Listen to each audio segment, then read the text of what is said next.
Hey, everyone. Hang on a sec. I wasn't set up to go live. I don't have a camera set up. Um, Hey everyone. oh, hang on. Hang on a sec. I wasn't. Oh, yes. Things we forgot we have to do before we go live. hang on. I've just done it again. Okay.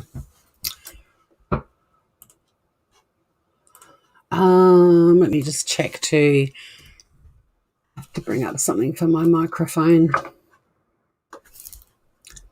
I don't know if this will be a long live, but okay, voice meter's working too. Hi, Raven. I know.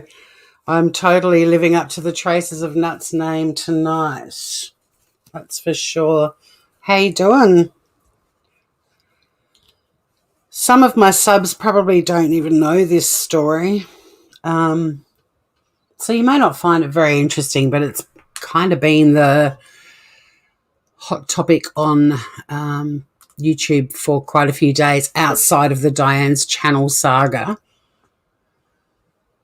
People who weren't following the Diane's Channel saga were busy following this one. But yeah, I kind of feel like I need to just have a chat, even if it's just to you, Raven, about how this has made me feel, because I think it'll be very cathartic to get it off my chest and move on. I don't know if any of the ex-mods who have been following this story as well. Hey, Stacey Marie, how are you, gorgeous? I don't know if any of them will still be awake. It's been a massive day, but I've got to say it was a good reunion. It was good to see some of the mods. So in a nutshell, back in 2018, after the Chris Watts family murders, I ended up in a, hey, Jamie, welcome. I'm happy to drop a link too for to jump up on panel if anyone wants to. But by backstory, after the Chris Watts case, I ended up, like most people, looking for Facebook groups that were talking about it. Anyone that follows true crime, you know, if you find a crime you want to follow, the first thing you do is see who's talking about it and where. I ended up in this Facebook group. Cut a long story short, the Facebook group, there were two women, Kay and Jay. They started a podcast. I can't remember. I've been trying to remember the name of the podcasting platform that they were on, but we all mucked around on there for a while because their podcast episodes were lives, and there was a live chat. And at the same time, some of us were starting to explore YouTube and finding channels on YouTube that were talking about the Chris Watts case as well. Oh, what was Murder Rap Sesh? What podcasting platform was it? But it was actually on there. No, I know it was Murder Rap Sesh, Jamie, but the platform wasn't Podbean. I can't remember what it was called. But you could chat there live and they'd go live, like Jay and Kay would go live, and that's where a lot of us also met Oni. Now, this was pre-YouTube days. So we're kind of all in there, and then some of us, I started exploring, and I stumbled across Grey Hughes, and then I found Molly Golightly when she had about Periscope. That's it.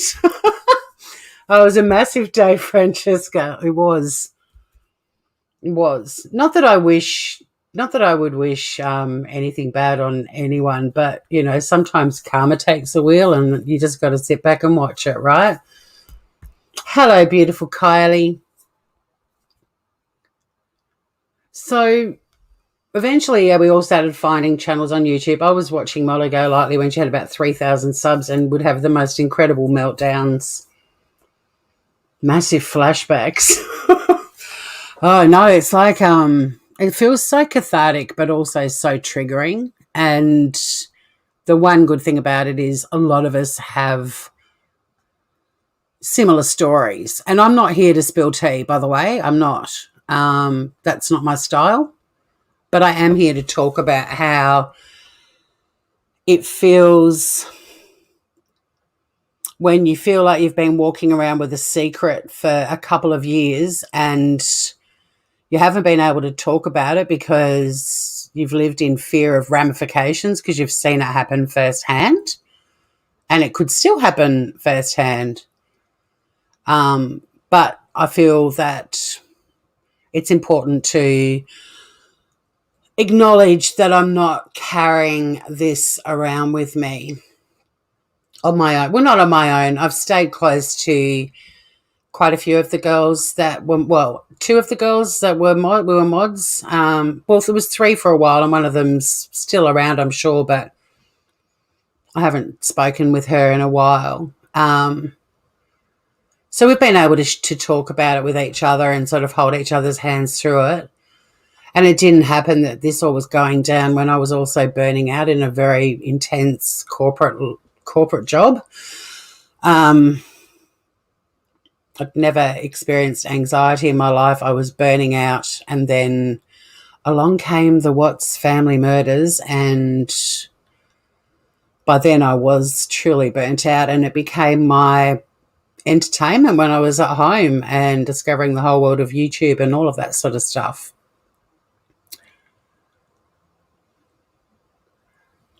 Okay, Kylie, so the website that had I think was set up to raise money, to put money in escrow for a 35C appeal for Christopher Watts. The two people involved in that have split. They've parted ways.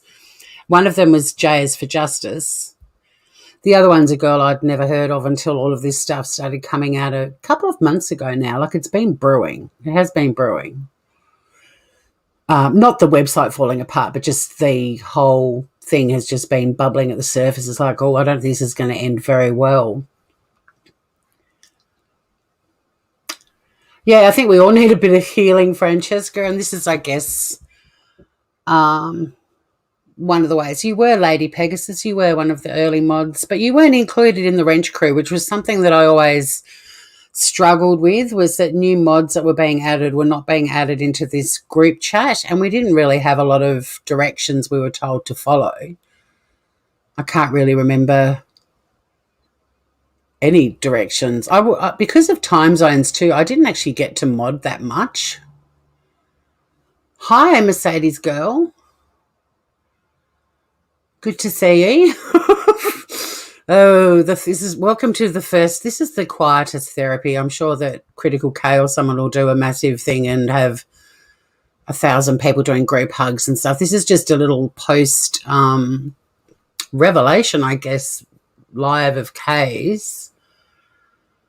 I've healed in terms of coming to terms with it. I just feel like I've had to carry this, I don't know, experience around with me. This is how I would compare it. And this isn't, no, maybe I won't do that one. Let me think of another one. Okay, like, picture in your workplace, there's a bully in the workplace, and you know that they're gradually bullying everybody out of the business, and you just keep seeing it happening over and over and over again. No, that's a bad example. You go with a guy and you break up and he's an absolute asshole, and then every time you hear that he's got a new girlfriend, you want to ring up the girlfriend and say, you probably shouldn't date that dude, he's bad news. But you can't. You've got to let people find out for themselves. Hey, yep, so what? Hello, Mandy. 1 a.m, I finally caught you live. I'm going to start the first part. No worries. Yep, so what? We're just chatting. We're just having a bit of group therapy. But yeah, that's how I would compare it. It's just when you're walking around with some knowledge, and it's not my place. Like, I will never be told who I can and can't like by anyone. When I used to share houses, you know, we'd be looking at several people to move in, and the housemates had come up with a decision, and then we'd tell someone outside of our house who was moving in, and they'd be like, oh, no, that person's really fucked. And we'd be like, yeah, well, we'll find that out for ourselves, thanks. We think this person's the best fit for us. So, and maybe that's a naive way for me to live my life, but I certainly wasn't going to be the one to tell people that, because just because I shared an interesting experience, I'm using that word very loosely, with a group of mods, doesn't mean the next lot aren't going to have a different experience. But trust me, I didn't think that the new mods were going to have a different experience. But it's not one of those situations where, if you're trying to sort of dabble around in YouTube and go into other channels and chats and stuff, like, you don't want to be harassed. And I was, which is why, and I've been very open about it too, I had alt accounts that I had to create to not get attacked in chats, even months and months after I'd left the mod or the wrench crew. That wasn't fun. And I know people say, oh, you are the company that you keep, but there's a lot of things that go on in groups that you're sort of oblivious to, and then there's a lot of other things that go on in groups that you're very aware of and you can't believe you're even involved in it. Don't get me wrong, I was a bit of a fuckwit along with all of the wrench crew, because it was kind of, not that I ever felt I was told that there was peer group pressure, but for some reason I got sucked into it. It's the one thing that I really struggled to reconcile.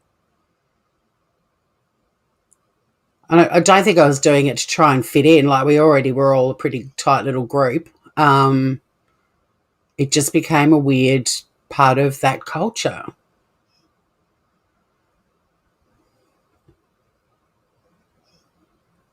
So, yeah, I feel really relieved to have this weight off my shoulders, and it has felt like a weight. Not a weight. I haven't lost sleep over it, but... And I know that a lot of other mods would be probably... I know how much it affected me, and I was only really a mod for, 6 months, maybe 7 months. Some mods out there, ex-mods, have probably been a big part of that channel for a lot longer, and probably I may have been closer. I don't know, but my story is not the worst, but it was just the weirdest time. I put in the description for this live, like, it was the best and worst roller coaster ride. Like, when you're in a roller coaster, you're like, this is so fucking cool, and then it goes, no, it's gone a bit far, and then you're cool again, you're cruising along, and then you're like, whoa, I wasn't expecting that. It was a bit like that. I made an unbelievably gorgeous friend who is my friend for life. She's already gone to bed, but many of you know Shanna. Jamie and I have stayed pretty close. We only reconnected, I don't know, not that, maybe 6 months ago. I don't know, but we never were not connected. We just had a bit of time out. It kind of fucks you up a bit, especially when you're removed from the wrench crew and people that are in the wrench crew who are still your friends stay in the wrench crew. Like, you kind of have to just let them get on with being wrenches and miss them like crazy. But, you're definitely severed. And I'm not saying that's unique to this particular channel or my experience. I think that's true of most people that end up not being mods in a channel. Like, it's hard to maintain friendships with people. A couple of the mods and I tried to for a while, and then we just sort of drifted apart. But Jamie, you were there for a long time, but you also kind of got booted right before me, and then I got booted and you got brought back. Do you remember that?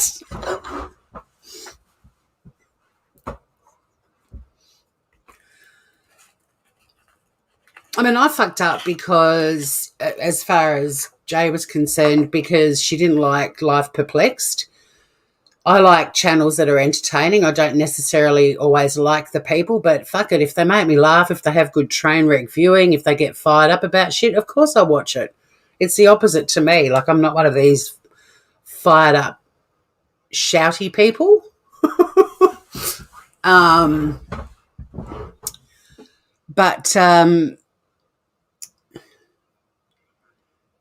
the channels that I could play in the background while I was cleaning the house or cooking dinner or whatever that would make me laugh out loud, or go, oh my God, I can't believe I'm hearing this stuff. They're the channels I gravitated towards. But anyway, back in the day, back in the day, when we all sort of discovered YouTube and all of the rest of it, Life Perplex and Makeup Mobster were really good buddies. And then they had a falling out. And people who got to know them as friends were gutted to see that they weren't friends anymore. And here, isn't it funny how the days of our YouTube lives just roll on, because we've got the same sort of scenarios happening now with all the fallout from Diane's channel. So many friendships that have busted up. And subs love creators that are buddies. We don't love it when they break up. But anyway, this was, I don't know how many times they've broken up, but they broke up.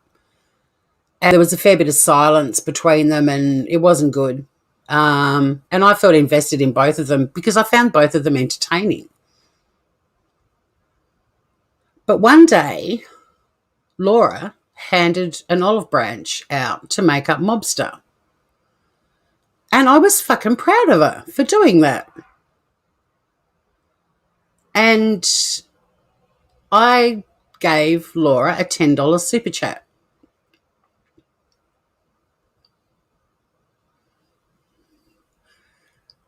As a cooter, I might add.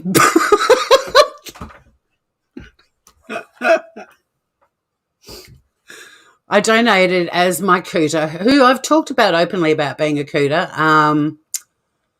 So for those of you that are watching and you've got no idea anything I'm talking about now, you're going, oh my God, she was a cooter, what the fuck?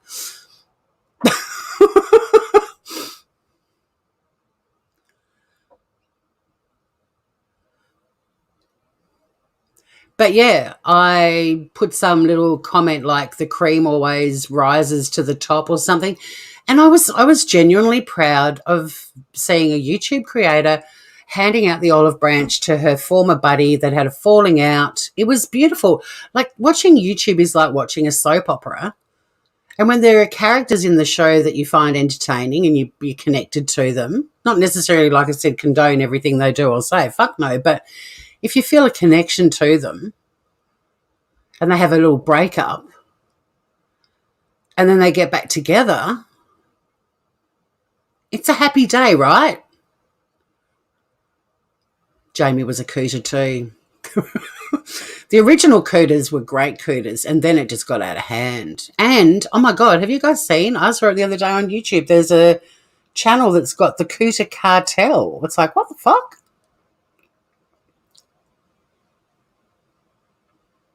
I can't remember your cooter, Jamie. I know when as soon as you type it, I'll be like, yep, of course. What's your cooter name? I was Boot Scootin' Cooter. And Laura thought Boot was pretty cool.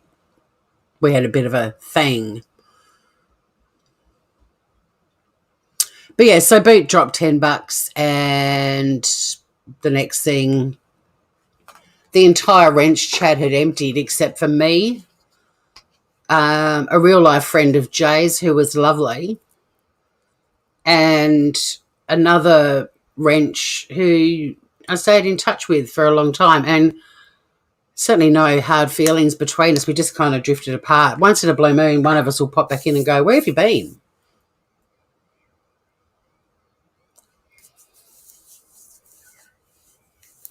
Mel, what's your face of horror for?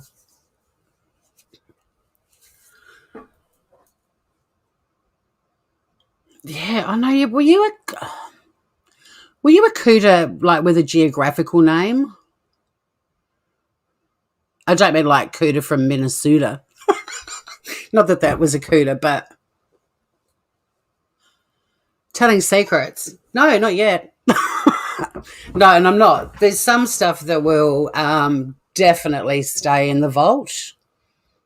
But the bit that I'm over the moon about is it's out there now, and I don't have to walk around with this inside me just going, why can't people see this?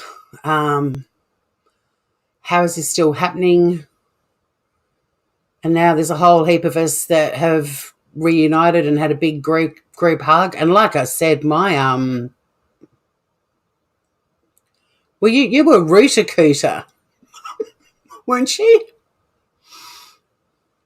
So those of you may not know, but today Jay and Lana, who put out this stupid bloody documentary not even a week ago to raise money to go into an escrow account to fund a Section 35C appeal for Christopher Watts. They've parted ways.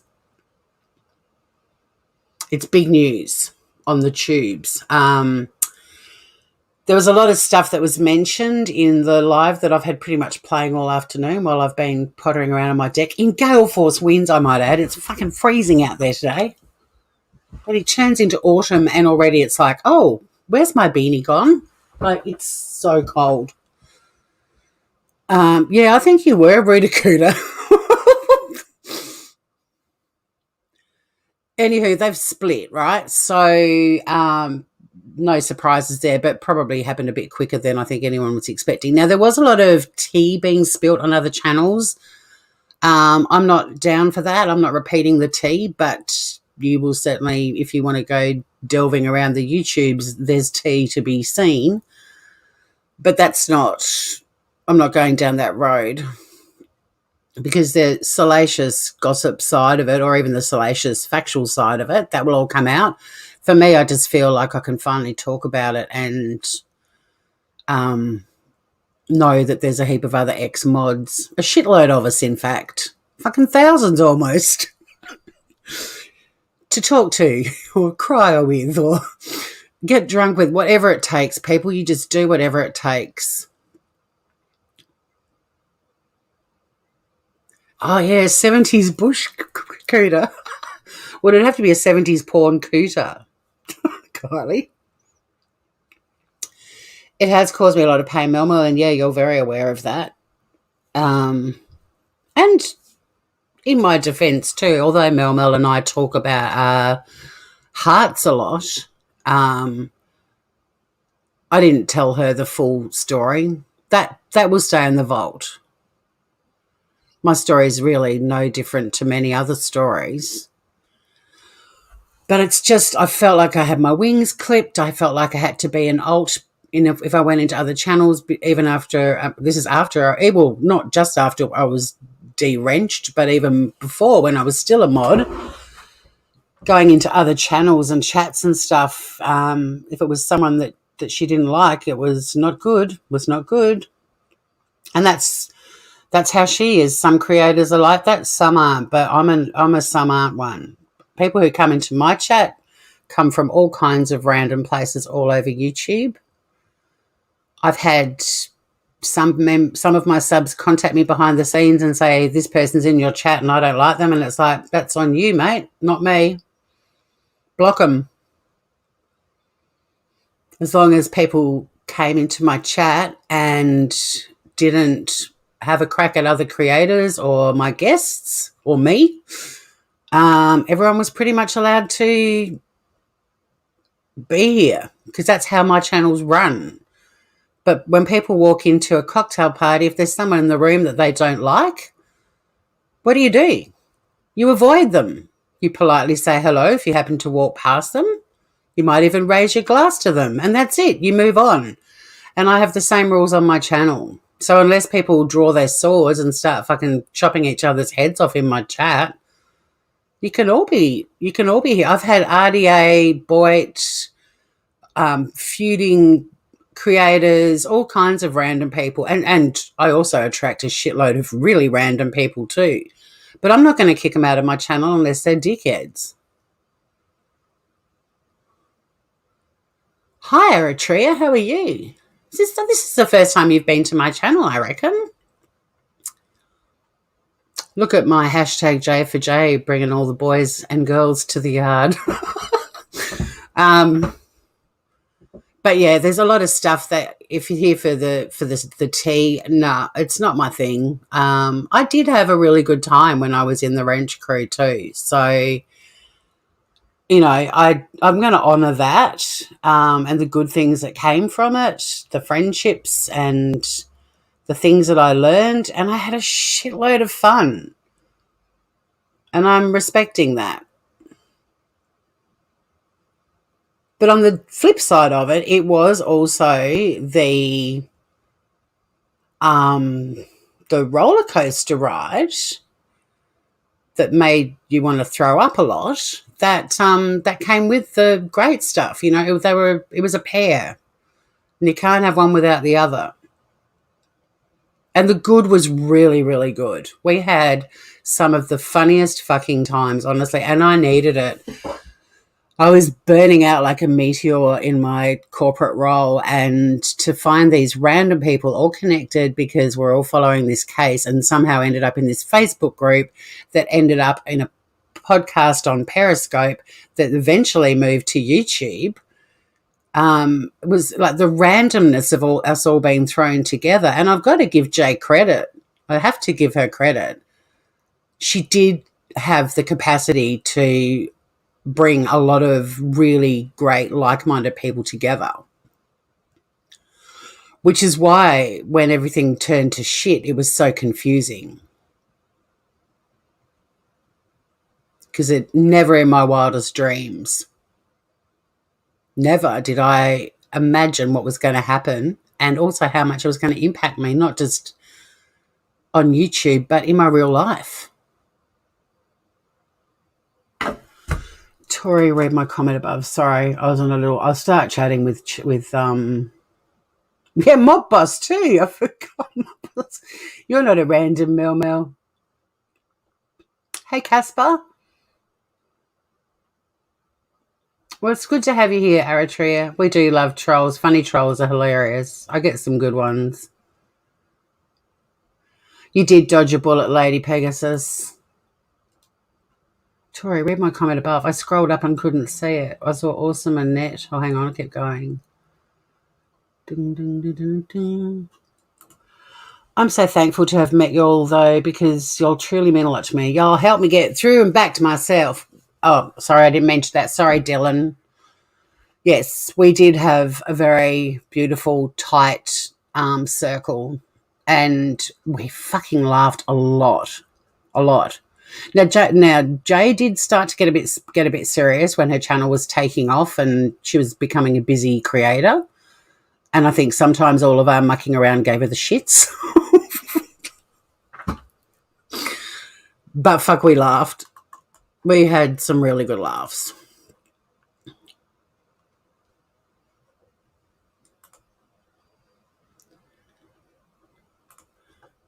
You're in the goat. Well, have you been coming over to Tommy's? I haven't seen you at Tommy's. He's 24 hours. If you want to look at goats, he's the goat, man. Exactly. Mercedes Girl's another one of the originals.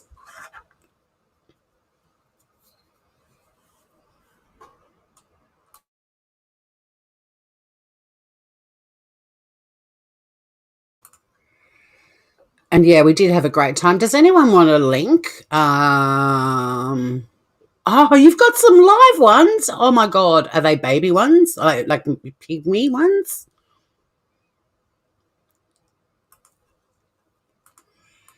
I'm going to drop the link in my chat if anyone wants to come up. But I'm just going to say before I do that, if you're coming up to like be angry or scream and yell or tell nasty stories, please don't take the link, because this is not that kind of a show.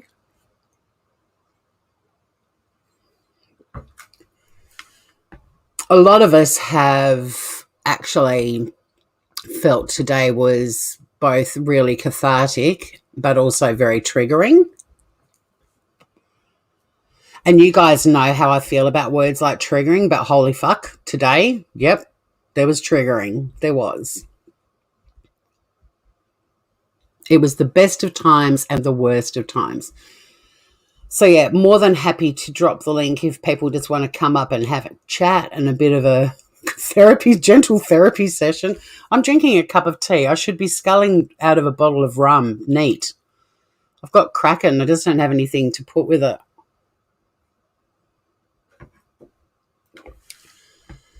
You did, Mercedes Girl. You were booted out before we barely knew you, but we still stayed in touch.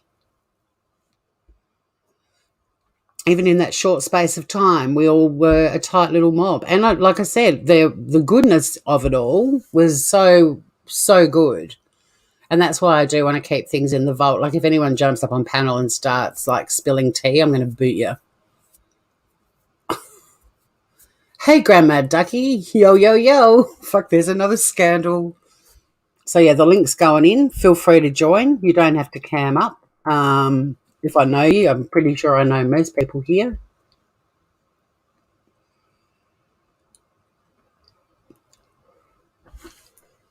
Joe Marjorie, I'm lost, but that's typical of me.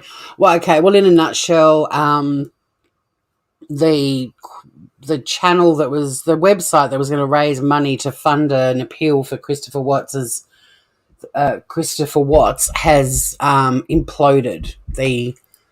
The two sort of main YouTubey people on it have split, and as a result, there's been a bit of cathartic outpourings of numerous ex-mods of one of the channel, but not in for the most part, I didn't see a lot of nastiness, but just this shared experience that we've all carried around with us and haven't been able to talk about. So tonight, right now, and I don't know how long I'll be live, but right now, we're having a bit of a group therapy session. But yeah, I can see the positives and the negatives of the experience. I've always been able to. I just feel better that now other people know as well. And it's not to be, I'm not doing this to be vindictive or to start a witch hunt or anything like that. I just think that it was a pretty big day and some of us needed a place to come and just go, I mean, I chose the word wow, and it's not just because my reaction was wow, because it was, but also, does everyone remember when Christopher Watts was looking at Shanann's pregnancy test for Nico, and his response was, wow.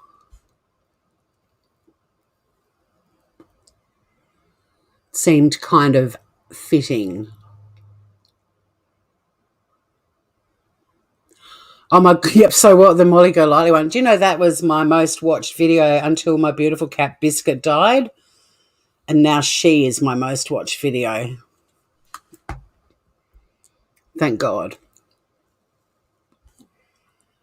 But that video and the number of views on it proved a point, which is get involved in drama or talk about Chris Watts on YouTube and you're guaranteed thousands of subs and viewers. I can't get my channel to 1,000 because I don't go nuts on here about anything really. Even though there's meant to be traces of nuts, they're just traces.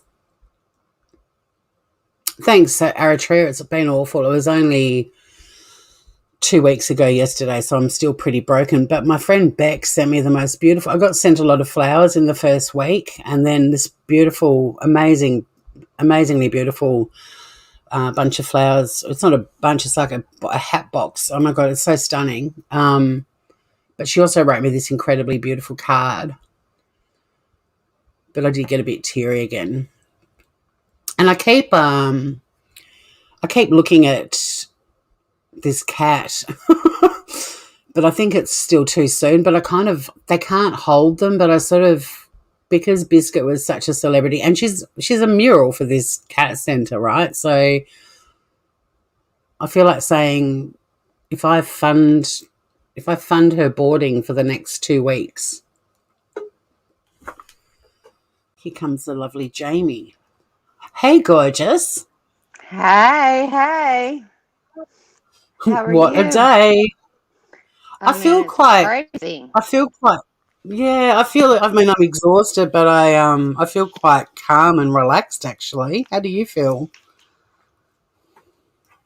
I feel safe. Yeah, that's a great word. I feel safe too.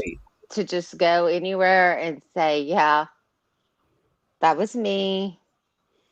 I was there. Yeah. But, it's over and done with now.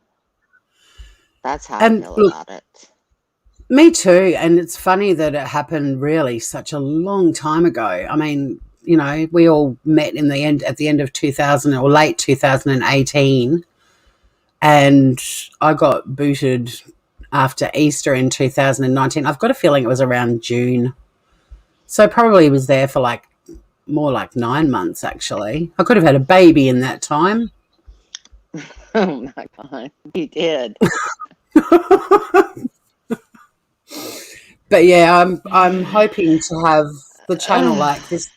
My channel is going to be positive and a place where people can just come and chill out, and and we can debrief on the stuff that we're witnessing on YouTube, because I feel that there's a lot of creators who have a problem with subs starting up channels and discussing what's happening on YouTube, but we're basically watching a TV show. And if you watch the same TV show as someone that you work with, what happens the day after you've seen an episode and you go to work? You talk about what you saw on the show, right?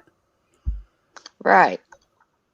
So Right, as far as exactly. I'm concerned, yeah. So I think we can observe and we can provide commentary, and some of this stuff does affect you. This stuff with Jay and everything that happened there, it affected me in my real life. It had massive ramifications on me. Well, yeah, because we were all real friends, except for, I guess, Jay wasn't necessarily our real friend, as real a friend as what we thought she was. Yeah, but We were. at the time I thought Jay and I were really good friends. In fact, she Right. even described me on one of her lives as one of her best friends, which I must admit, it did blow me away a bit how quickly everyone in that group was saying I love you and stuff like that. I'm normally not that quick to tell people I love them. That kind of freaked me out a little bit. But I legitimately felt like I had a genuine friendship with her. And part of me still thinks part of it was genuine. But then I know all the people out there that were listening to everything today, they're like, Tori, don't fucking kid yourself, Well, I thought it was genuine, really, until I got booted and the way I got booted. And then I thought, oh, okay, so I really wasn't your friend because I was told, well, I know that you've had a lot going on. You hadn't been around, I still love you, but, and I thought, okay, well, my mom had passed away the month before. I had been her caretaker for the month previous to that. So for 2 months, I was, you know, dealing with my mom, and she was dying, and then going through the funeral, all of that, trying to recover from all that. And a month later, I'm out of there when I was just getting ready to where I wanted to come back and, be a part of things. And you do need And time away when that happens, right. Jamie. Like, But what you what do. really hurt me about all of that though was because when her mom died, how we all gathered around her and embraced her and really helped her through that. Yeah, That's as you do. that's and I That's what got you none do. of that back. So then I was like, No. okay, well, that really wasn't um, a true friendship. It was a one-sided friendship. I gave her what she needed, but she didn't give in return for what you needed. But what you Looking were back, I saying, see that. yeah, and look, what you were saying, we did all rally around her big time when her mum died. I mean, I was very keen to offer her a shoulder to cry on and someone to talk to because I'd lost my mum. So I figured I was, Right. fairly qualified to be and I mean, people who know me in my real life know how much I rally around people who are dealing with the death of anyone. It's just part of You and me my both. life. Yeah, well, we've both been touched by a lot of death and a lot of death very close to us. And that makes Right. us people who will look out for other people when they're going through it. I must admit, though, with me this year, I lost a very close girlfriend in December. I lost another very close girlfriend, an incredibly close girlfriend at the end of January. And then the week after Birdie, my friend's funeral, my beautiful biscuit, the cat that I rescued to help me get through burnout last year and learning to live with this thing called anxiety that I'd never had before. She died. So Right. this time around, I've been a bit less. I felt like I felt less capable to help other people out. And then my beautiful friend Bertie's partner was up here yesterday, and we were chatting, and I realised I am still very much being that person. It's just part of me, I guess. I'm the death whisperer. Well, when you're grieving yourself, I mean, you can offer advice or stuff, but there comes a point in time where you have to go through that process yourself, and then you can come back and say, okay, well, and then you start talking to somebody that's lost somebody or somebody that you have in common that you've lost, and you're like, okay, yeah, I can still do this, advice or whatever, give support to these people. But I'm so sorry about your biscuit. Yeah, me too. Me too. But, I've been really hit really hard by it, but in the last couple of days I've just been like, come on tour, start to, I've had a few laughs along the way, not many. It really did actually mess me up a lot, but in the last couple of days I'm like, right, go back to the gym. So I'm back at the gym and I'm eating healthy food, although today was my first day of eating healthy food, and thank fuck I had healthy food because I didn't realize I was going to end up being captivated by a lot of YouTubers this afternoon. Just But like in the old days. exactly. But sweet lady Mary Jojo, hello gorgeous. And hi to everyone coming into chat. Sorry, we've been we're offloading, we're debriefing, so not ignoring chat, but just on a bit of a cleanse and purge, right, Jamie? That's um, right. That's right. And we're able to speak about it. When we got kicked out, we just didn't, none of us wanted to say anything, well, regardless if you no. were kicked out or you left. You just didn't want to say anything about anything because you were so, I don't know, what is the word?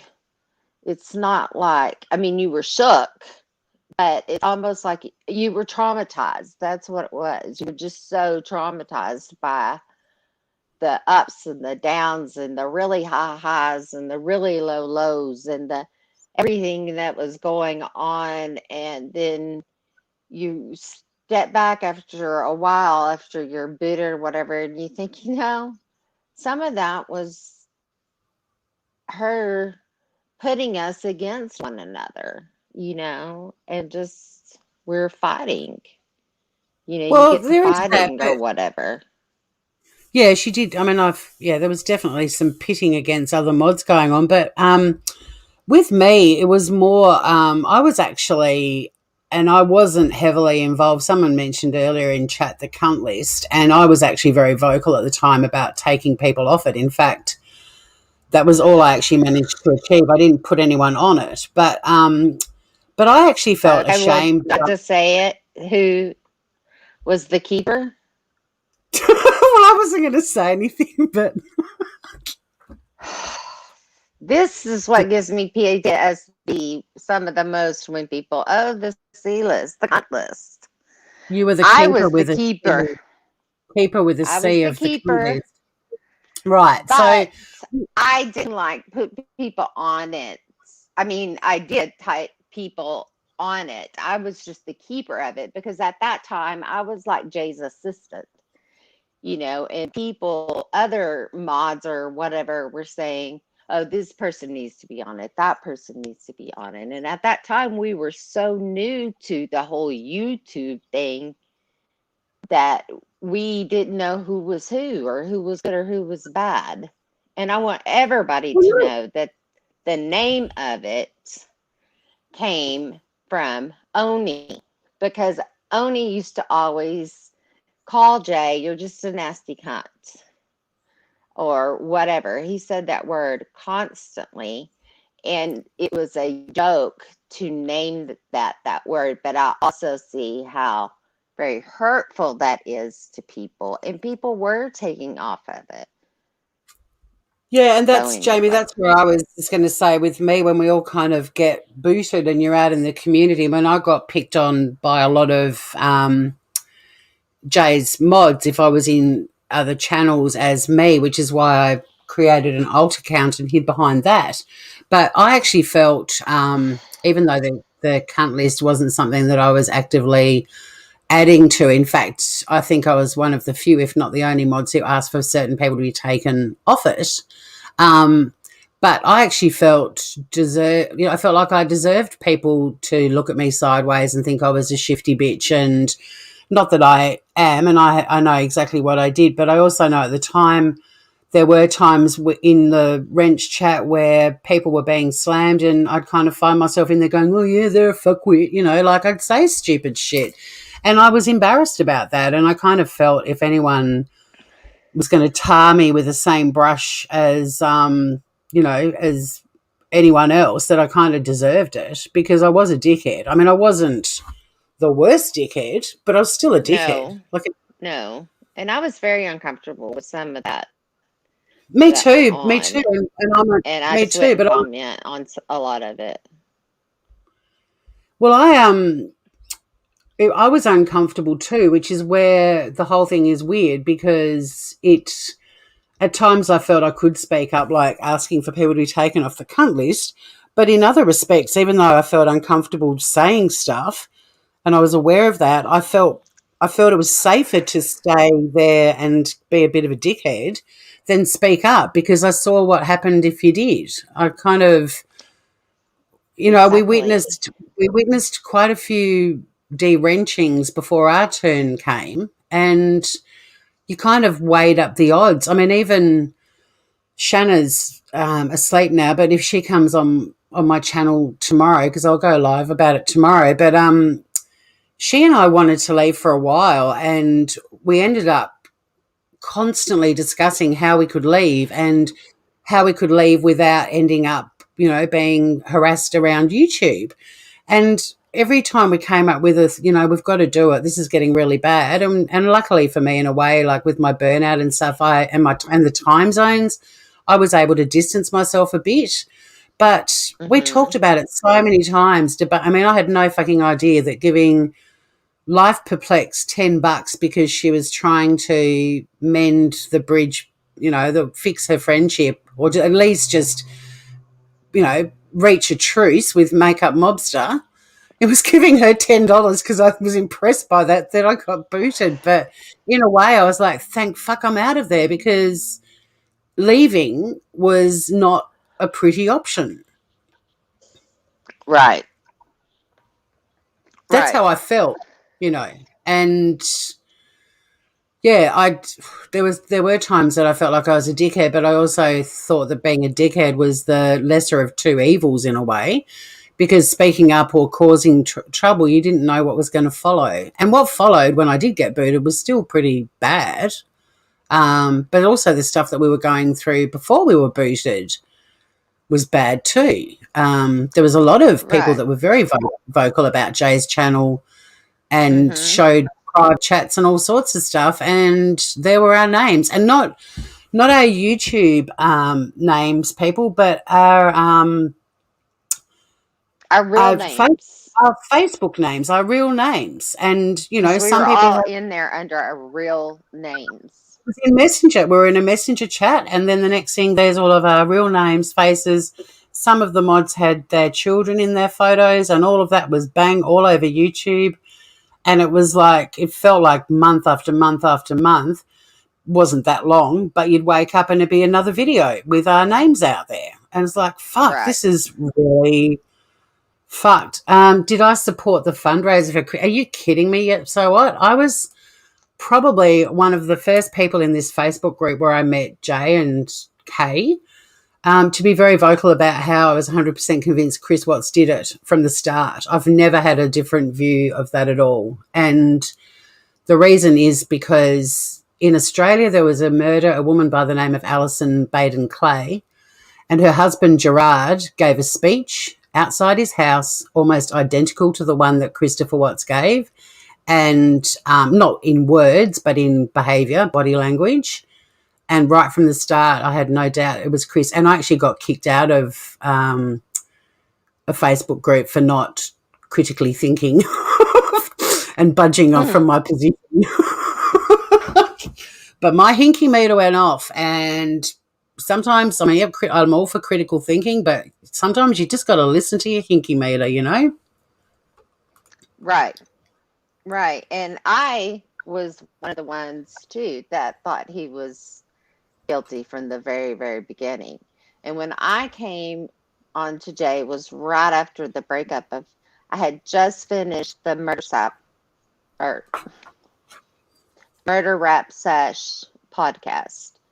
And then I found her and was commenting in her Facebook groups and and on her YouTube channel. And she was like, hey, come on board. And I was like, okay, because I was looking a bunch of stuff up or whatever. And so, it just went from there. I was never involved with Kay in her group.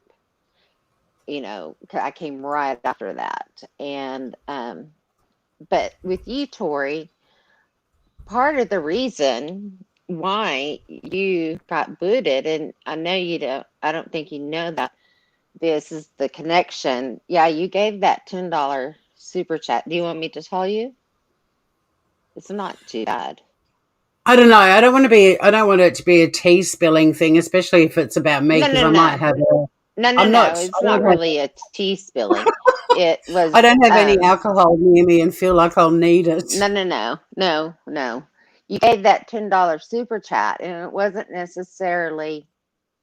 It was because it was Laura, and she didn't like Laura or whatever. But Laura had been friends with Kay, so it all came back to Kay.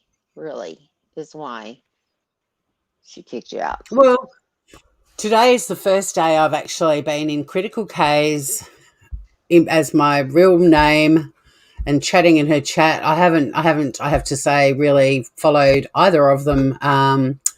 But I have obviously gotten a bit excited about what's been going down. And that's why today it was just lovely to be with other mods and be able to say, oh, my God, finally, we're no longer going through this alone. I'm about to put Mel up because according to Mel in chat, Google Google moderators being an arsehole. What's going on, Mel? We cross live to the studio. Thank you for crossing to me, Tori. I just got my butt smacked by Google moderator. All I said was, Jojo, you're a naughty girl. Boom. What? Deleted. Well, fuck you, Google moderator. That's all I've got to say. Who's employed this asshole? Where's Mod Boss when I need her? I think she died. Oh. Yeah, sorry. God damn. Now, Jamie, Mel did ask earlier in chat, I don't know if you saw it or not, but Mel got quite bewitched by the cooters. I loved the cooters. They were freaking hilarious. and my character, Dr. Mel, actually did two-part episodes on the cooters. and Mel and I were friends at the time, and I couldn't tell her. We were just getting to know each other, and I couldn't tell.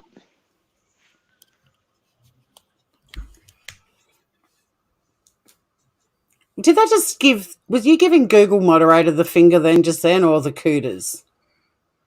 Google moderator. Yeah, I've got to have a word with. How do I speak to this Google moderator? I don't know. They've been everywhere, deleting everything. Eritrea says them cooters are still on my block list. Well, look, Eritrea. Now, I've got to tell this story because I've told it on my channel before many times. It's a true story, but a lot of people don't know it.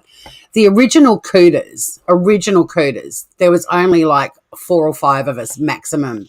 The reason we did it was because one day in Laura's chat, there was a girl whose name was Donna Cooter, and we thought it was fucking hilarious, as you would. So 4 or 5 of us in Jay's Wrench crew decided to become cooters and go to all of these channels for one reason and one reason only, just to make the creators say cooter, because that was fucking hilarious. But then they multiplied like gremlins. There were cooters coming out of Everybody every wanted a cooter. Everyone wanted to be a cooter, and some of the cooters were cunts, let's be honest. They were really, really horrible, and they weren't good PR for the rest of us cooters. Now, here's where the That's story right. takes a turn. Now, we need a bit of a violin playing right now. I should have had my music lined up for this story, because this actually was another part of my trauma. As a comedian and a comedy writer, the Cooters gave me a really fantastic writing outlet, and I was having a ball, and I was burnt out, stuck at home, sick as a dog, but I was making people laugh a lot on YouTube, and it felt fucking fantastic. I loved it. Oh, thank you, Nada. Nada's Kitchen's got the violin playing. Good to see you, Nada's Kitchen. So, stupid Google mod still being a turd by the looks of it. Anyway, I went up to Byron Bay for Blues Fest, which is at Easter. This was in 2019. This is leading into the end with me and J for J.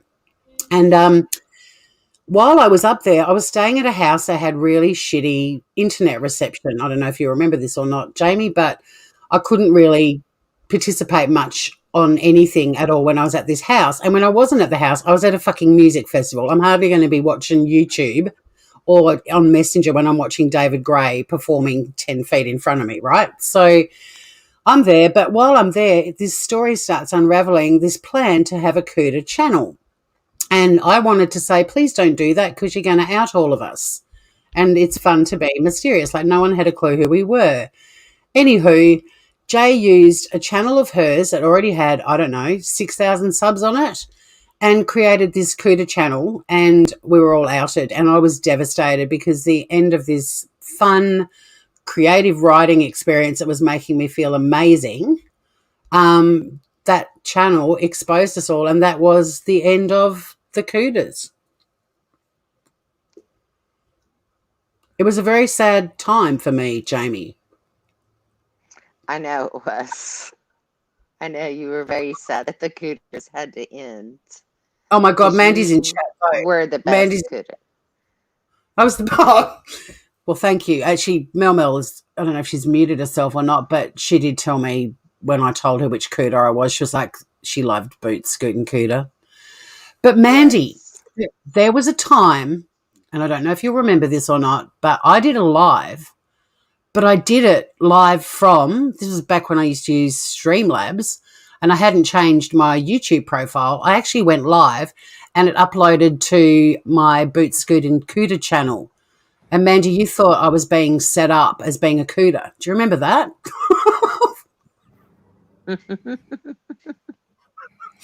Dun, dun, dun.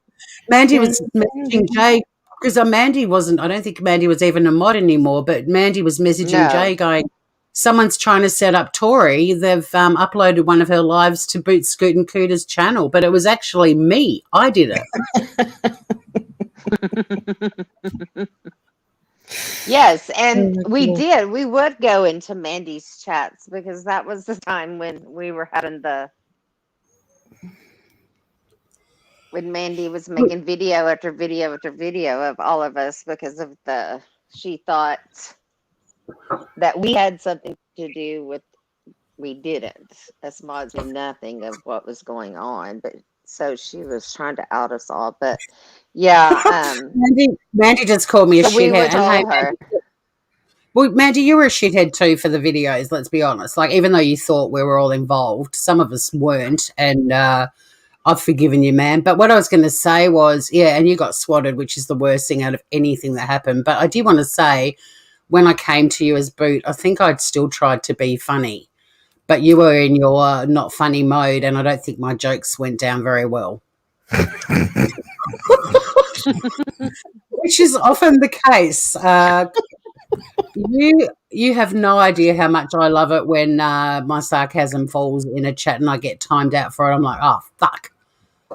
Not everyone loses sarcasm on the YouTubes. No, Yeah, Matt, a lot of stuff is lost in context. Context. hey, Winky Right, Whispers, Mandy. haven't seen Winky for ages, and I'm sorry you're in immense pain. I hope you can find something that'll take the pain away a bit. Yes, Yeah, I'm so Mandy, sorry, Winky.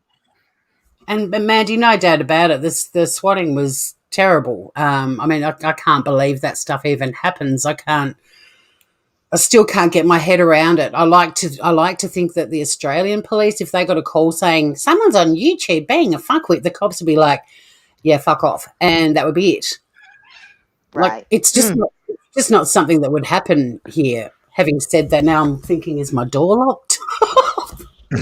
Yeah, Mandy, I'm not saying that, you didn't have a right to do what you did, because you did in some regards, but we just didn't know that, Jay and Oni had swatted you, or the other stuff that was going on. We had no clue about any of that stuff. That's what I No. was meaning about all that. And I don't downplay anything that happened to you, because it was horrible. I've told you that myself, and it was wrong. I was at work the day that all went down, and I remember getting home, and there were like 783 unread messages in Messenger, and I was like, "What the fuck?" And went back through and read about it all. It all went down when I was, out earning a living. What's that? Well, it's sort of, I think you go to like a place and people tell you what to do and you do it, and then you get some money in your bank. Oh, I know. cool. It's not bad. Well, it was there, but I'll look into it. don't look into it too hard. It's not one of those things you want to do if you don't need to. That's all I'm saying. Yeah, look, it was a, yeah, let's not dwell on it. Look, it's all been, I mean, it's relative for everyone. I was burning out and had a lot of issues, health issues back then, and I'd never experienced the joy of anxiety before, and it was all happening at the same time. That was kind of hard too. Like everyone's story, like with Jamie, her mum was dying and she was having a bit of a breather from the channel, and then bang, gone. It Hi, Red Lotus. Hi, Meerkat. One thing I love is I love it when I'm on a channel and people are talking about back, like the end of 2018, early 2019. And, some of us were there. Like, I'm really looking forward to being in chat and able to be able to comment as me with everyone else and go, yeah, we were there. Because I hated, Right. I mean, I'm a lawyer. I believe in a right of reply, big time, and not just in courts, but in life. And we weren't allowed that right of reply. And today I feel like we No, we got weren't. it. Or to correct some things, we Correct, weren't even, yes. we And couldn't even apologise. correct. But also even just to Exactly. apologise for when I was a wanker. Like, I'm sorry I was a wanker. I really, at the time, don't even... Well, I do know why I was a wanker, because being a wanker was the easier option. I must admit it. And I was pretty broken at the time, and I didn't need the stress, so I chose to not put more stress on my plate by just going along with everyone else and being a dickhead. And I Right. apologise. I would like to apologise to anyone who was hurt by my behaviour along the way because of that. I'm certainly not excusing it. I have offered, I guess, a bit of an explanation, but it doesn't justify it at all. But I also know that for And I me, I was, apologize as well. I know a yeah. lot of people were hurt, and I I was mean, embarrassed. I think I was a funny dickhead most of the time, but when I was being a dickhead, I was being a dickhead. But I still don't think, I didn't do anything nasty. I didn't take anything real life. I didn't do anything awful. A bit of it for me was self-preservation. Right. Bring back your cooter. Buried. I wonder if I could. Actually, Mandy knows because she's activated and deactivated more channels than anyone else on YouTube. Can you get it back when you Mandy? Can you get your channel back when you've deactivated it? Or is that Not me? always, because I always have to go resub to her.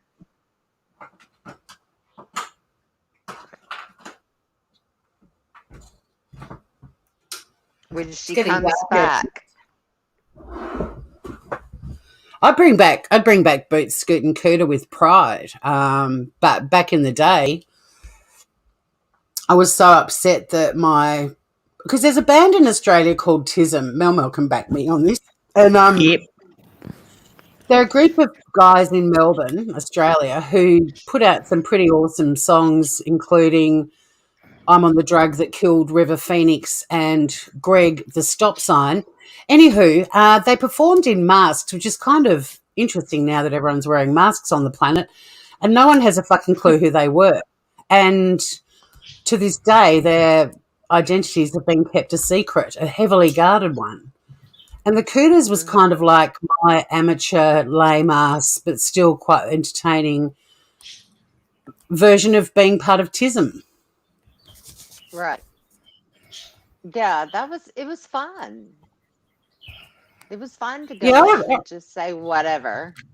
I remember the Care Bears too, Winky, but I don't remember them. I don't think they were funny. I thought they were annoying. They'd be like, Mel, you used to have Care Bears in your chat. They'd come in and go, I love you very much. Mm-hmm.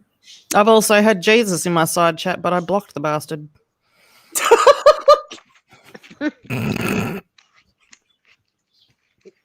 No offense. Yes, apologies to any Christians or God-loving people in the audience. It wasn't the real one, guys. Don't worry. The Church were a great Aussie band. I'm almost with you. Great song. Oh, Mandy, please don't put Cooter stuff back up because I'm sure I would have been a fuckwit in there for sure. For sure.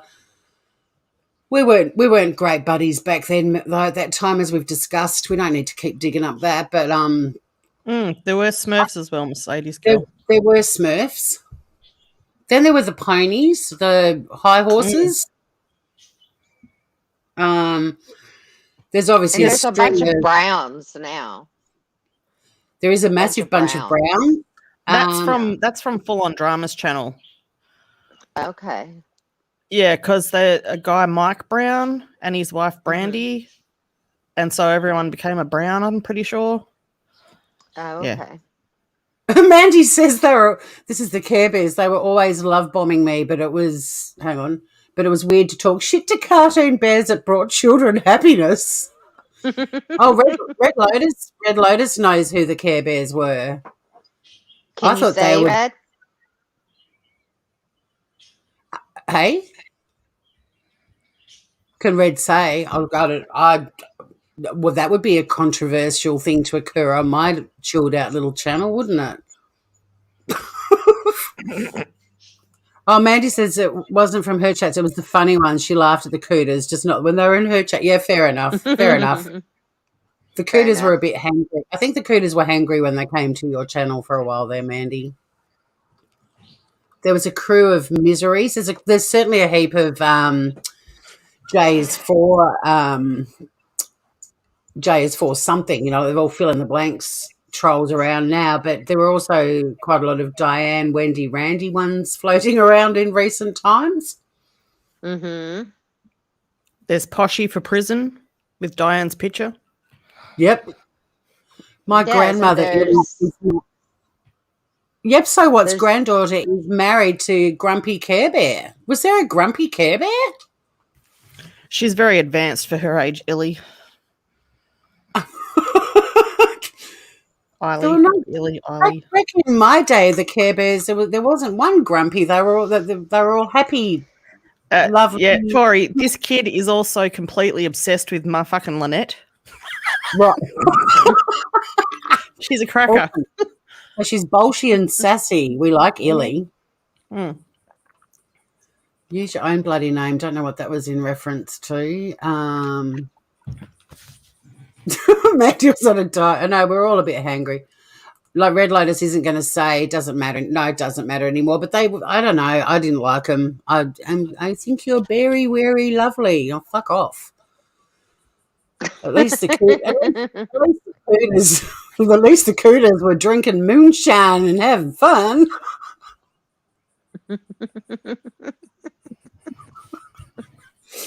We were just But yeah, like working and drinking and fucking. That's all we were about. we were root tootin' cooters. We were rootin'. In Australia, for those of you Americans who don't know this, we say root means sex. So my boot scootin' cooter was a rootin' scootin' tootin' cooter. Oh, there was a tootin' Yes. cooter. And that's why I was Rooter Cooter, because it was so funny when you told me what that actually meant over there. And yeah, that's who I was. Rooter Cooter. Nightmare Bill. And I agree. It's good for us to have a laugh because, like I said at the start, as much as some of you might be thinking this is going to be a spill the tea, nasty, angry live, there were so many good moments as well. And those good moments brought me real life, beautiful human beings that are going to be with me till the day I die. And look, credit to Jay. She did bring together people who were all very interesting. Everyone had great backstories and, were vibrant, exciting people to meet. She did do that, at least in our time. And, yeah, the good to me outweighed the bad, but the bad was really bad. But, Right. there's yin and yang, so to honour the good stuff that came out of it, I'm not going to be, like, spilling the tea on the bad stuff. But in terms of now being able to be myself in chats, and there's a whole heap of us ex-mods, like a shitload of us. Like you said at the start, Jamie, when I asked you, what was the word you used to describe how you felt? Safe. Exactly. Safe to say my truth. Yeah. And stand in my truth and say, okay, yes, that's who I was. This is, the gist of what happened, and I'm done with it, Francesca's But right. She did choose her people well. We did meet some incredible people, but you're right, Jamie. Now it's safety in numbers. I feel safe. I never wanted to go right. public about this on my own because I didn't trust that my life wouldn't be hell because of it. And look, I'm quite happy to switch off YouTube after this live if I have to, if it means that chapter of my life is closed. I don't want to, but I was never going to be the person that was going to go live and spill the tea on my own because what's the point? Like, I'm a tiny channel. So, yeah, I feel really fortunate now that we've all been able to share our stories and we're not, like, Well, having to do I'm this on glad our own. you feel good about this, but like I actually panicked when I saw the title because and I know you didn't tell me, every single little detail. You didn't need to, but I know how much this stuff affected you. Yeah. So I was anxious immediately for you. Little mama bear. Yeah. And that's the sort of friendship Mel and I have got. We're kind of like each other's big sisters or mothers or something. We kind of have this instinctive. It's weird. Let's go with mothers because my sisters are bitches at the moment. All right, my sister's awesome, but yeah, we'll go with mums. Actually, let's not go with mothers because she's been a bitch too. So that's why you've got me. We just like each other. We do. But yeah, look, it has been horrible, and some of my close friends like Mel do know the impact that it's had on me. But like Mel said, it's not like I've spilt all the tea, but everyone's known how it affected me. But I really feel relieved, and like Jamie, safe is such a great word to use. Like, I feel safe, and it's a nice feeling because I'm not a horrible person. You didn't for a while there, and it was, I'm not trying to be a Debbie Downer. No offense to anyone Debbie Downer there in the side chat. Millie. Oh, for fuck's sake. Anyway. Oh. Good comment, Mel. Good chat. No, because now I knew as soon as I went, I'd forget what you were talking about too. No, I think it's just because I knew. Really? No, it's gone again. This is this is my life.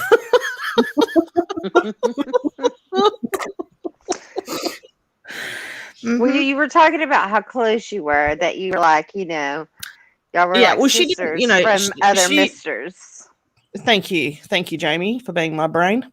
She didn't My need to mum tell too. me everything. I was just concerned, about what she had told me, and that was enough.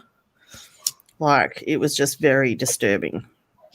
Yeah, and to you were see her Yes. you were a wonderful outlet for me to have behind the scenes, because I think anybody that went through this on their own and had to process it on their own, like I thank God that Shanna and I had connected when we were together in the Wretch crew, and we had each other when we both left, because Shanna actually, because of what happened to me, she left as well. Like, she stood up for me, and Jay wouldn't back down on it. So Shanna said, sorry, sticking up for my friend. So Shanna actually left voluntarily. And then I finished work, and I'd been left in this chat bubble with me and two other mods, one of whom rarely ever spoke in the messenger chat and was a real life friend of Jay. A nice enough girl, but really didn't know her at all. And then, in fact, that little bubble is probably still somewhere in Messenger. Like, it was just like, wow, everyone just bailed. But then I'd seen that happen before. Like, any time a mod got booted, a new Messenger bubble would start up, and we'd Right. slowly get added to it. If you're in the group of mods. So yeah, we'd all abandon this previous mod chat and go start a new one up. And I reckon there's probably a dozen of them still in my messenger. Yeah, I'm sure that they're all still there. So one day I did I did find myself in the abandoned messenger chat. I was disgraced and shunned. So yeah, Shanna and I just got each other through it. Like, we have been each other's shoulders to cry on, person to have laughs with, person to be horrified with, all of it. She's been amazing. Yeah. And I'm glad that y'all had each other. When I was booted in the way that I was booted, there were a couple of mods that were still Jay's mods, but I had them in my own little chat because I have my own little Facebook group, and they're my moderators and stuff there. And I was never frightened, and I would discuss with them and, pour my feelings out to them or whatever. And they were a great support to me, and I trusted them. I knew they weren't going to go back and say, well, Jamie saying this. And I wasn't talking bad about her, really. I was just talking about how shitty it was in the way that it happened. Because that's what really upset me, But I got over it fairly quickly. And all I can say is it's a blessing in disguise. Because I sure wouldn't And want to be having been around this past year. And that's what I was going to say, Jamie, it's interesting over the last, because I mean, fuck this, we all started out as mods together in 2018. It's a long time ago, but I've got to say, every time Shanna and I were out and about and discovered another former mod of Jay's was now an ex-mod, we did go, woohoo, here's another one. Like, gradually you all started emerging shell-shocked from your experiences, and we were here to say, welcome, friend. And isn't that a bizarre concept? This is YouTube, and you're like wounded warriors. Like, very much. And that's to be like that. No, and that's why today I'm choosing to feel happy about what's happened, not in a vindictive way. Like, karma does what it does, but the reason I feel happy about it was so many mods, former mods, all met each other today and connected and had a gigantic virtual group hug, and it was fucking fantastic. Well, that's and that's worth healing. Yeah, I've waited for this day for a long time. It's been 84 years since I got kicked out of the wrench crew. I feel like the old honestly feel like the old woman on Titanic, Rose, when she's older. I feel like I went into the wrench crew as Kate Winslet and I came out 9 months later as Rose standing on the boat. It's been 84 years or whatever the fuck she says. And the crazy thing is we all feel the same way. I know, and today was like a Titanic reunion. It was a reunion of the survivors of the Titanic. Oh, happy day. Come on, Mel, get your instruments out. Oh, happy day. Like, that's what it felt like. Yes, and it was. I reckon today is what it would feel like for survivors of the Titanic when they used to have reunions. I reckon they would have felt the same way. Right. Rose. I'm going to change my name to Rose. Oh, God. Haven't you been Rose when you were doing the scammer stuff? I have. And of all places, it was in Kay's chat. Hey? See, I've never even watched half these people. Well, I'm look, no help. It was like we're survivors. We all survived. And look, the thing is, like I said earlier, you know, it doesn't fit on the screen. Look what I've done.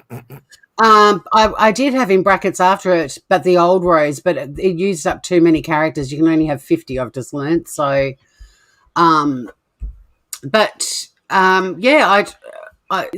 good things that came out of this experience really do outweigh the bad, and not all of my memories of that time are traumatic, and it just felt really good today to be able to be me in a chat, and especially in Kay's, because, oh God, if you went into Kay's chat when you're a mod for Jay, that would be like the ultimate crime. In fact, Jamie alluded to that earlier, that me giving Laura $10, it was actually the fact that Laura and Kay were friends that pissed Jay off. And that wasn't me giving Kay $10, that was me giving Laura $10. So, yeah, well, yep. So what? Kay's not really my jam either. She's not someone that I've followed or even been subscribed to. But in the last few weeks, with the last week probably, with all this, you know, raising money for Chris Watts to appeal bullshit. Who did that? Right, that's how it happened. Hey? Who did that? Oh, well, Jay did, Mel. So the reason everything happened today is because Jay and another girl called Lana started this website which people had to pay to subscribe to, $10 a month, to raise money to pay for, like, to go into escrow to pay for an appeal for Christopher Watts. Anyway, the website was launched less than a week ago. Channels were taking bets on how long Lana and Jay would remain friends, and today they both announced that they were parting ways. Boom. Over. Not even a week later. I said 11 days. I was close, but not close enough. Oh my God. I think someone said 3 days and it was 4 maybe. Look, it hasn't even been a week. So I don't understand how anyone could support him. I know. That's just my opinion. He should just rot in jail. In fact, in a way, I wish it would happen so he'd go back to Denver, because he would not have a good time if he went back to Colorado. No. That's beyond me. Well, one of the theories they put out there, Mel, was that Nicole Atkinson, not Kissinger, Nicole Atkinson had something to do with the murders. Oh, for that was fuck's one of sake. their. Yeah, I know. It was very infuriating and horrible. But it turns out, they've split. Yeah, well, stupid is as stupid does, so. There's a lot more to it too. There's a lot more to it. There's a whole thing about Ronnie Watts paying for everything when they're in Colorado. Now, this is me spilling a tiny bit of tea just to give Mel the breakdown, so now she'll understand why I'm having a bit of a happy dance. There's lots of little subplots. So there's a subplot about Ronnie paying for everything in Colorado. There's a subplot about marijuana being posted by FedEx back to Florida. Yep. To who? Who was it being posted to? Oh, do I see, I don't gossip very well. No. Oh, so you don't mean like one of the Watts? No, but one of the people that was in Colorado connected to this website allegedly posted, and I saw a receipt for the package being intercepted by police. Jamie, did you see this part of the live today? I did. So you can back me up on this if I get it wrong? Yes. Why would Nicole have made sure the cops got into that house had she had anything to do with it? I know, it's disgusting. And also I don't know if she's in remission yet, but she's been battling breast cancer. Like she needs this crap. Mm-hmm. Okay. I don't like but the thing is it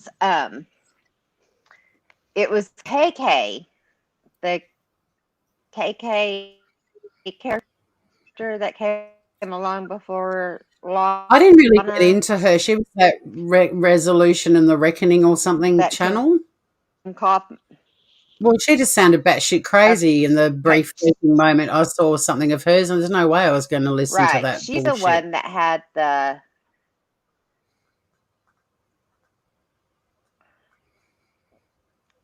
Yeah, she's the one that had the theory that Nicole Atkinson spent the night there. Lana believes that NK Kessinger was there. And that she killed the girls and Shanann somehow got them out of the house, and they knew that Chris had gone there that day to his work site, and I guess after everybody left or whatever, that's when they were buried and put there. So that's why they're going to do this 35C. Launch this website. Oh my God. I don't think there is enough for reasonable doubt. I think they're... That is insane. I did not realise that they essentially are saying that Nicole Kessinger... Hello, Mel. I don't have my camera set up. Sorry, Grievous. Probably a good thing, though. I just wanted to do that emoji. I hope someone screenshot it. That is insane. The guy did it. He's a fucking jerk. The details that are starting to come out now are horrific. I heard new stuff today and I was like, I really wish I hadn't heard that.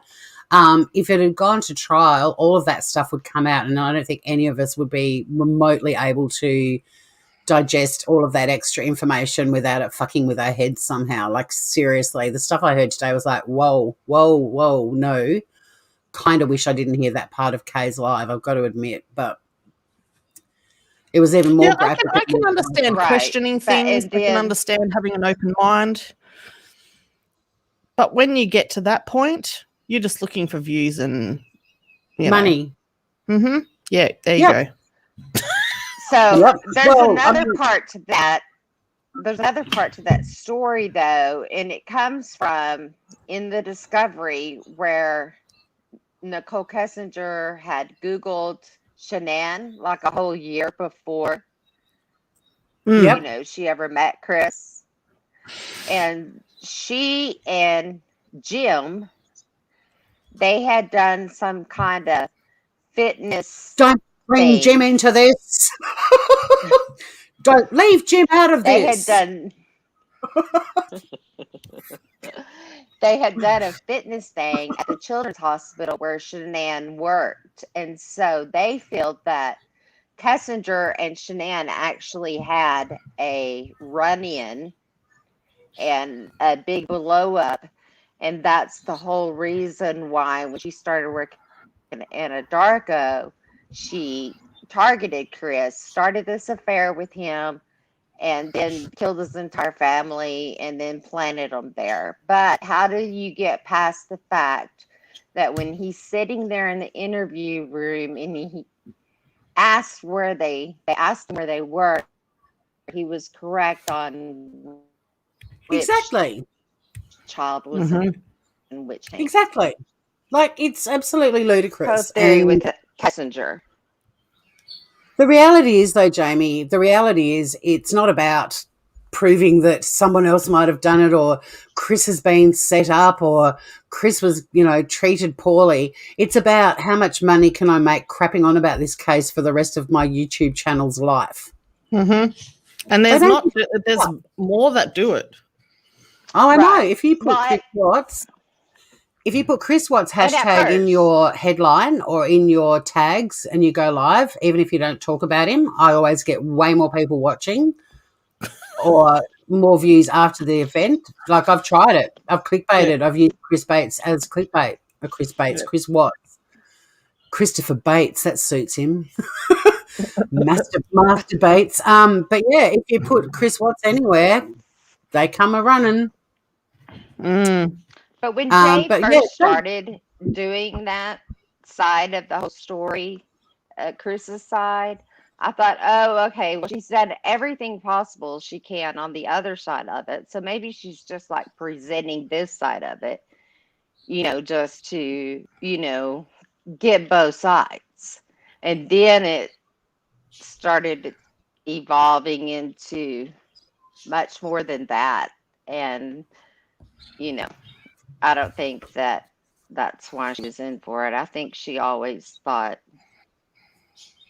well, I think she flip-flopped about it, going back and forth, whether he had done it all or not. But it's still manipulative, and it's still being trendy and sort of swimming against the tide and trying to be controversial so people tune in to see what you've got to say. But the thing is, with Christopher Watts, who I hate even saying his name, that bloody, I stupidly paid for that Cheryl and Cadle book, and oh my God, it was such bad juju. I set fire to it in my fire pot before I even finished it. But if he had any kind of a defence at all, even the tiniest fraction, and I can say this because I work for this kind of law firm, a lawyer would have taken his case on pro bono, or the Innocence Project would have jumped on it, because to become a high-profile lawyer, this was a high-profile case. It has this huge following online. Like, seriously, if you were a lawyer and you wanted to become a big shot, that is the case that you would pick up if there was even the tiniest chance you could prove a point in court. No one came forward, not one person. So why do these YouTubers think that they've suddenly got expert knowledge or seeing something everyone else is missing? It's absolutely, they are batshit crazy. I'm sorry, like, my channel's crazy. He waived his rights to have a trial. Well, what his correct? He did, Mel. He did. He totally did. Well, okay. Can I speak on this part of it since I'm American? Because it absolutely. pisses me off. Yep. They all say, all of them say, he needs to have his day in court. He had his day in court. I saw him. He was wearing orange Crocs. Say, by God, he got his day in court. Yep. Even on TV, we all watched it. And even then, he was wearing orange Crocs. I just want everyone to remember that. Yeah.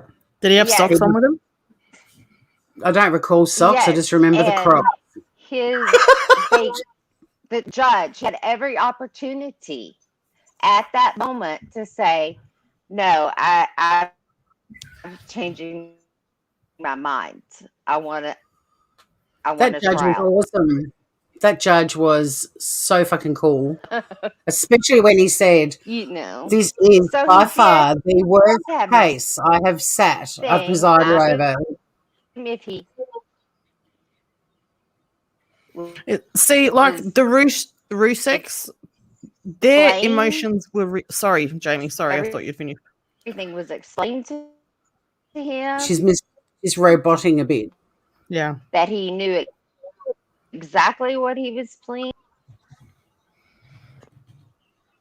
I agree with you, Francesca. I agree with you, Lady Pegasus. I think that all this is doing is inflating that fucker's ego, which is already the size of fucking Texas. That was for you, Jamie. And yeah, it's disgusting. Like, he's getting off on this shit. I do, even though some people say he's not a narcissist, I do think he is. And narcissists love nothing more than the chaos. And I'm not doing now I am doing a completely unprofessional diagnosis. But if he is a narcissist, narcissists thrive on the chaos they create. So all of this shit that's going on, if he is a narcissist, is giving him a massive fucking boner. And that makes me feel sick as well. Yes. And if he's not a narcissist... if Mem was here, she would definitely say he was a narcissist. Mem called everyone except you and me a narcissist. Well, you know that's true. Yep. That's after we're talking about our friend being there. Jamie, she was a psych nurse and she used to love diagnosing everyone on YouTube, and pretty much everyone was a narcissist. Yep. Oh, Good night, Mercedes girl. So good to see you, beautiful. I hope you're feeling safe now as well. Night, Mercedes. But yeah, Well, I'm going to love and leave you. I've got to go food shopping. What's on the menu for dinner, Mel? T-bone steak and Caesar salad with baked potatoes. yeah. I might be coming to you. I'm having a very nondescript, boring dinner. I might do a white garlic side sauce. Wow. Fuck. That's fancy. Possibly corn on the cob. Jesus. Possibly. Just for down. me. I know. Just for you. Yeah, no one else eats corn here. Can you go live and mukbang a cob of corn and show it stuck in between all of your fangs? Look, I did do corn with my seafood mukbang, whatever you call it. Mukbang? And yeah. So if you want to see that, you can go there and watch it. Go back to the archives. Right. All right. Well, thanks for jumping up, mate. Thanks for jumping up and thanks for checking in on me. But no, I feel like I've been waiting for this day for a long time. But I still shit myself. Yeah, and look, I just, like I said, I can choose the positives from the experience, and that's what's kept me going this whole time. But it just feels nice to know that everyone feels comfortable now being themselves on channels and not hiding behind alt accounts and not being bullied. But you should be. This is the thing. Have you noticed how many people are missing from chats right now everywhere, and how many alt accounts are in chats at the moment everywhere? Because no one wants to say shit. No, I know, but I've wasted some of my greatest one-liners on my alt accounts. I've got one alt account that everyone is desperately in love with and thinks hilarious, and I've wasted all my good one-liners on that fucker. I might do a video in the next few days exposing my alt. There's a couple of them. You know, I think it's getting ridiculous when it's to the point where you can't even go into a side chat and say what you're thinking respectfully and with your own account. Sorry, my mum was saying, yep, so what's going to bed at 2:30 a.m.? Not. Sorry, and I did want to hear what you were saying too, even though I'm the reason I didn't hear what you were saying. Can you repeat it, please? Yeah. Everyone should be able to go into a side chat and say what they feel respectfully and feel comfortable. Absolutely. Yeah. And it's dawning of the age of Aquarius for me because I'm going to. I've never been on YouTube to be vindictive, malicious, nasty, cruel. I've always just wanted to make people laugh, as you know, Mel. And, yeah, I'm going to bounce all over the place. And I'm going to comment on what I see because we're all part of this massive soap opera, the days of our YouTube lives. So, of course, we're going to talk about it. Well, it's just me and the goats now, so I'll just stay over there and, make Tell me about your goats before you go. Oh, they're great. The goats are all great. They're all having babies. There's babies everywhere. They're coming out forwards, backwards. There's lots of fart noises. I love fart noises. How many goats have you got? I don't have goats. Oh. The channels that I watch have goats. She has goats. Right. Yeah. Well, I've been a subscriber to, as soon as I got booted from Jay's channel, I subscribed to Tommy's Goat and Deer Farm. It's a 24-hour cam of a farm of goats and deer. I'll send you the links to the ones that I watch. They're 24/7 as well, and some of them have 3 live streams going at the same time, different positions in the stalls. So Tommy does that too, man. Lady Pegasus and I Lady Pegasus and I saw goats being bonded, and we bonded over that. Hey, Ruth. Hi, lady. Hello, Yeah, so I everyone. don't actually have a goat, but I haven't told these people that yet. Ah. But seriously, it's a very chill channel. I'm a And Capricorn, so you do technically have a goat. You've got a goat right, friend. Just tell them right. you've got a goat called Tori. My sister had a goat once I'm and a used to goat eat her too. washing. Yeah, You got a Jamie's a goat. See, you've got two goats. You've got two right. goats, and they're called Jamie and Tori. Okay, I'll tell everyone that. Oh, and Jojo, are you still in chat? Because the other day on your birthday, a baby goat was born and it was called Jojo. And I was like, oh, I'm going to tell Jojo. Hello, Miss I guess I need Kitty. to get me some goats out here on my farm and Yes. stream them. Get the little ones or the ones that pass out all the time. They're hilarious. Yeah, the The fainting fainting goats. goats, yes. I love the pygmy goats. They're so cute. And have you seen the little baby goats in pajamas on video? There's heaps of videos of them on YouTube.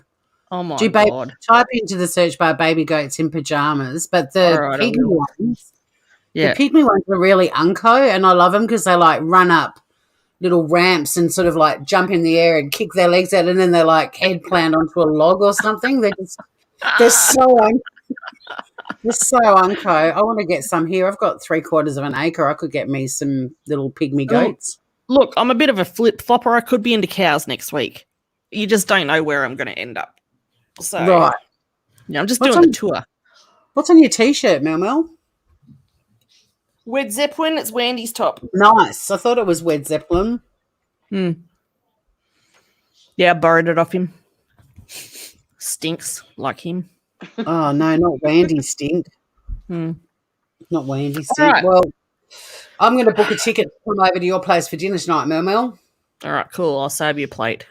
Thanks for jumping up, mate. And yeah, I'm feeling good. I feel like Good. I'm glad you've got your power back. So, I good. have. I got the power. All right, settle down.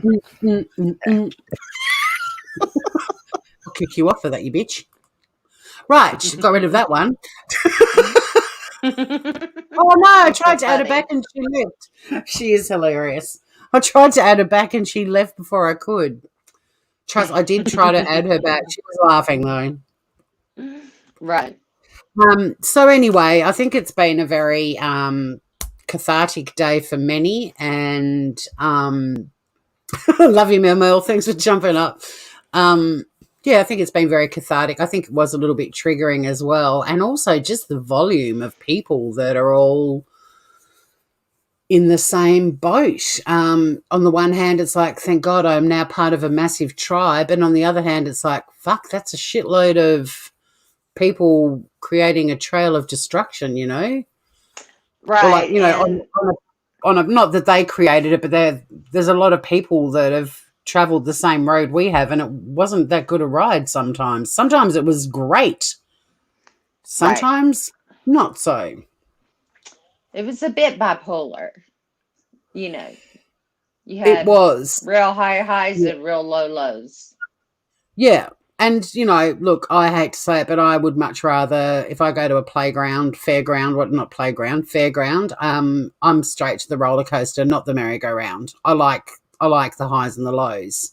Mm-hmm. I've never been into the merry-go-round, but there's always a Mm-hmm. price to pay on the roller coaster. Sometimes the roller coaster can scare the absolute crap out of you. Yeah, And sometimes I it can't can do be a rough. hoot. So yeah, but you know, we've all been sort of, I guess, empowered again and can hold our head up high, because there's a very good chance now. In fact, it's highly likely, 99% likely, that any channel we go to, whether it be extreme knitting, mud wrestling, baby goats, whatever, there'll be a former mod of Jay's in there too, and we'll be like, hey, homie. Right. Isn't it crazy? Because we all have similar stories about how it all happened. We do, Jamie, and a thought just popped into my head. I've also just realised, now that I'm aware that this tribe is big and mighty, we are all effectively, and I'm almost 100% certain, the new cunt list, for Oh, Jay at least. yes. I've worn Mm. that as a badge of honor for the past year, actually. You know, We are if you the want new to front list. put me there. That's fine. Well, look, I've got quite a few certificates I'm proud of, but I'd never frame it I was a mod of, but I certainly look back on it and think, it was quite the ride, but a lot of good came out of it, and that's what I'm focusing on. And I'm honouring that too. Like, Yes, there's a that's what lot of I focus on is the good.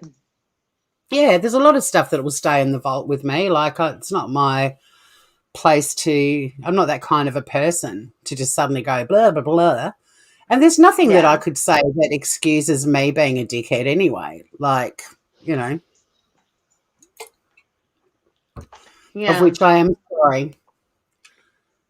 Yeah, me as well. I mean, people, ugh, it's But I'm just also sickening. still, I'm not well, that type of person. I hope I wake I'm up not. tomorrow. No, well, I just want to wake up tomorrow and no longer question how I got sucked into it, because I wasn't the only one. The fact that a heap of us did makes me feel better, as much as it sucks, because I wouldn't want anyone to go through what we went through, Jamie. Or honestly, I wouldn't. No, But me neither. I wasn't the only fuckwit to get sucked into this shit, and that does make me feel better. Right. Carly, Right. I'll I put you on agree. mine. I don't have a cunt list, but I'll put you on a list. You can have a list of your own.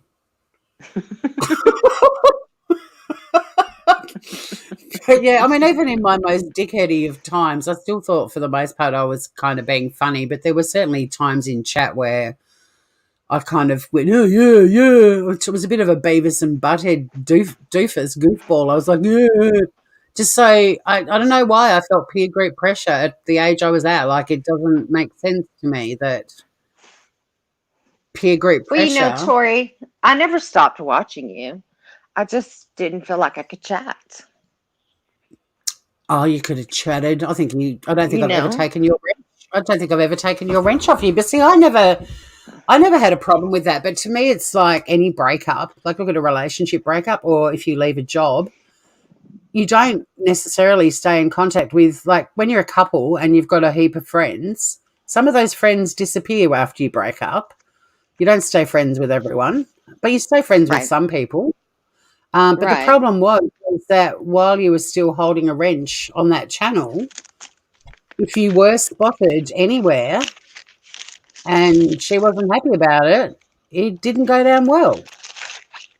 That's right. So I understand the safety. That's why I created alts. And if you'd gone live, I would have gone into your channel as one of my alts as well. Because, there are people you want to keep in touch with, and even if you're just seeing what they're up to, hearing what they're chatting about or whatever. Mm-hmm. But yeah, it was one of those breakups where it was impossible for the mods that were still in that group at the time to really maintain a friendship with the former mod, or at least not feel like you were going to get caught out and there'd be all hell to pay. So it just was easier for us all to keep a safe distance. That's why I'm so glad I had Shanna by my side the whole way through it. Honestly, I don't know how I would have gotten through it without her. And we talk about that a lot, about how we're so glad that we found each other and that we left at the same time, because thank fuck I had someone to hold my hand through it, because I needed it. And so did she. Yes, you both did. I was thankful Yeah. y'all had each other. And we Yeah. missed you. And I missed you guys too. And we both often talked about quite a few of you and wondered how you're all doing. But like I said, then, one day we'd be flitting around on YouTube and a mod of Jay's would pop up in chat and say, I'm not a mod anymore. And we'd be like, oh, happy day. Woohoo. like we did with you, like it. Right. But we were also there to give you a hug because we knew you probably needed one. It was, Yeah. I yeah, met we up with used y'all our. at Laura's live, I believe. Yeah, I think that's where I spotted you. Yeah. Because I And yeah, it's a. once I was free, I became a member of her channel and of Makeup Mobsters because I'd watched them from the beginning. I just never really commented in there. So they didn't ever Yeah, really know I was around. I tend to always just go where there's something entertaining to watch, and I do love a train wreck. It does make me feel better about myself. I got to admit it. And when you're recovering from burnout and you don't have a very high opinion of yourself, to have channels on YouTube that make you feel better than yourself is like the best medicine ever. It really is. It really is. Because then I'd be like going, maybe I'm not that bad because I'd never do that, or I'd never speak like that, or I wouldn't flip on a friendship that quickly, or you know what I mean? Like it would actually make me realize I wasn't actually that bad. Right. So any channel that's got something going on it that's out of my realm of experience, like honestly, the number of YouTubers who've entertained me over the last few years, I do not know any human beings in my real life anything like them. So a lot of the time I'm just watching it going, how can these people even be real? Like, who are they? Like, seriously, don't you sometimes think that, Jamie? Do you just think, wow, like, I do.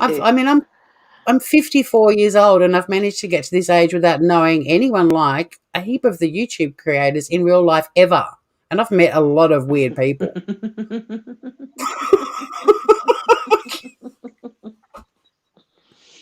Well, I can say that I know people that are like some of these creators, but I knew them like in junior high and high school, some of them. Well, see, my experience even at school wasn't like that. Like, my school had some bitchy girls, but they were little bitches. They were petty little bitches. Like, they were nothing like like I've always said the drama community on YouTube. I don't call it the drama community. It's the bitching community because that's all they're doing, right? It's just bitching. It's not really drama. Right. Yeah. So, like Diane's channel, for example, was just a lot of bitching and picking on people. And I've never known anyone in my life that's done it to that extent, especially not on a public platform for hundreds of strangers to tune into every night, or 2 nights a week or whatever the fuck you're doing. Like, it blows my mind. And it is entertaining, but it does also, I lose interest and move on to the next sort of train wreck, I guess, or even just someone who's really funny. At the moment, I'm just really enjoying people who are really funny, I've got to say. Right. Well, for the past week, I've been watching a lot more of the Watts people, the new crop of creators that have popped up, since Netflix came around. Just because I wanted to see how this was all going to go down. Yeah, see, I don't know. There's a few people that have been popping into channels that have been covering Chris Watts' case for fucking ever. And they jump up on panel and start talking about it. And look, I appreciate their excitement at discovering this story, but I find it incredibly painful to listen to them if they're postulating as experts about a case that people have been following for a long time. Right. So, yeah, I mean, good on them. They've found it and get out there and chat about it. But if you're going to jump up on a panel with a creator who's covered it thoroughly, after a couple of comments, if it's been pointed out to you that you don't know the case and you should probably read the discovery, maybe stop talking about it like you're an expert on it. Right. I'm trying to be great. There's a couple of people I've seen jumping up on panels and I'm like, don't mind you joining in the conversation, but how about you come up and ask questions and learn something about it instead of telling everyone in chat about the case that they've all been following since 2018. Exactly. Since the very beginning. Why is Meerkat snoring? What's wrong, Meerkat? Are we getting boring? We're pretty chill on this channel. No, Kylie, I was just wanting the drama of it. That's what I was watching. Not that I don't think he's going to get 35C or any of that. It's the how are the ins and outs, with all of those characters together going to play out. That's what I was interested in. I gotcha. Well, see, I'm all Chris Wattsed out. Like, for 2019, I was blaming Chris Watts for everything and took great pleasure in that. But see, no, I went into 2020 leaving that behind. I'm over it. Like, obviously it's been discussed with this website, and that certainly was a new chapter that I was like, well, I might just tune into this because of a personal connection. But yeah, look, I mean, people that have discovered it on Netflix and are discovering these new channels are about to go through what we've been through. But I admire your ability to even listen to it. I'd probably heckle new creators talking about it if they were getting shit wrong. And at the end of the day, what else can really be said, you know? Like, just let him, like Kylie said, he's going to rot in jail. That's how it's going to go down. Let's just let him rot in jail, you know? Stop making him a celebrity. He's a horrible, horrible, horrible human being. He did the most horrific thing imaginable. Not once, but, well, I mean, I don't. Nico was with Shanann, so let's say 3 times. Like, the stuff that he did to those little girls, all of it. He is a despicable piece of shit. And he should Exactly. be left to rot in jail, and people should stop writing to him and writing books about him and everything, because who gives a fuck? He's a piece of shit, and he should just be forgotten about. That would be the best outcome, Well, he's because thriving off of all of this. That's why all these people that write to him, he tells them exactly what they want to hear, just like he has he's, done his entire life with his parents or yep, yep. Shanann. He never And thought let's for not forget, himself.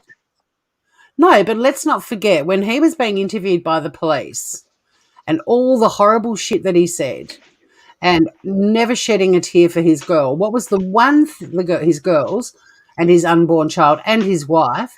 What was the one thing where he did show emotion and get fired up and a little bit upset about? His workmates finding out he'd done it. Right. That was his main concern. He didn't want anyone to think badly of him or see him in a bad light. So if the entire planet could just think badly of him and see him in a bad light and fucking ignore him, that would be the perfect outcome. But people are going to Right. keep writing books about this jerk even after he's dead. Yeah, his little unfortunately, this is going to be one of those cases that's always discussed. You know, people still discuss, Ted Bundy yeah, and all the other ones. And he's a serial killer. Chris is a serial killer. he is. You, Well, no, he's a mass. three, He's actually not. He's not a serial killer. He's a mass murderer. yes, he's a serial killer. In the United States, if you kill 3 people, you're considered a serial killer. I thought the correct thing for him was mass murderer, because a And serial killer, I could be wrong, but I thought he fit the definition of you've got to kill more than 3 people to be a. I mean, serial killer because it means that. all happened at one Oh, time. Is that what you're saying? I don't know if Because I don't know if in the time between them is the relevant thing. I mean, yeah, a serial killer is 3 or more killings, right? right. What's a mass murderer? The act of murdering a number of people, typically simultaneously or over a relatively short period of time and in close geographic proximity. So he's both. Right. Right. Oh, but there's another article here, crimemuseum.org, saying that another thing that separates the two is mass murderers kill many people, typically at the same time in a single location. So that makes him a mass murderer. Like a But shooter. usually mass murders end with the death of the perpetrators. Now, this is where Chris Watts is actually very unusual as a family annihilator, because this is one of the reasons that he's sort of interesting.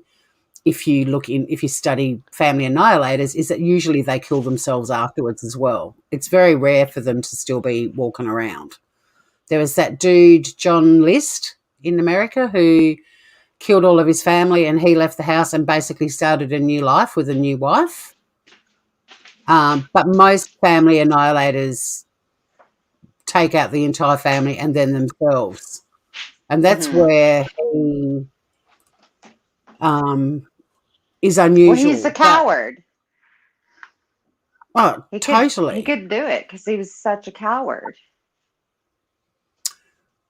So yeah, I think he kind of fit. You could put him. I'm just looking at this crime museum article. You could put him in either category, really, because serial killers have very specific motives, whereas mass murderers don't. But by definition, if you wanted to strip it to the most technical thing, both of them have to have killed more than 3 people to get the label. Hmm. Um, but Right. at the end of I see what you're the, saying, you know. yeah, but at the end of the day, look, whatever he is, we know he's a murdering prick. And hi, Blue. Good to see you, Groover. Um, the thing is that, yeah, the best thing to do for Chris, because he was so worried about his workmates knowing that he'd killed his wife and children, it's all about image with him. And, yeah, the best thing anyone could do is forget about him. I did want to mention one thing too. This is another observation I made with Critical K chatting in the last few days about this website for Chris to fund Chris Watts's appeal. Hmm. She did say, and I don't know whether this comment was specific to a particular creator who she doesn't really like, but she did make a comment that I thought was really stupid, and I'd be more than happy to discuss it with her one day. But she basically said that there's a Canadian channel that's covering it, and she went on this rant about follow your own cases. This is an American case on Netflix. It was called American Murder. Oh, she was Um, talking about True Tam. right. Okay. So yeah. So maybe she doesn't like True Hmm. Tam. I don't know. But I was going to bump in and say you constantly talk about how much you love history. If we're using your logic, Kay, you can only study and show any interest in American history then. And also, don't you ever dare mention Jack the Ripper, the Azaria Chamberlain case, the massacre in New Zealand at the mosque. Like, don't you dare talk about a crime that happened outside of America if that's how you feel. Because I'm sorry, but there's no property in true crime.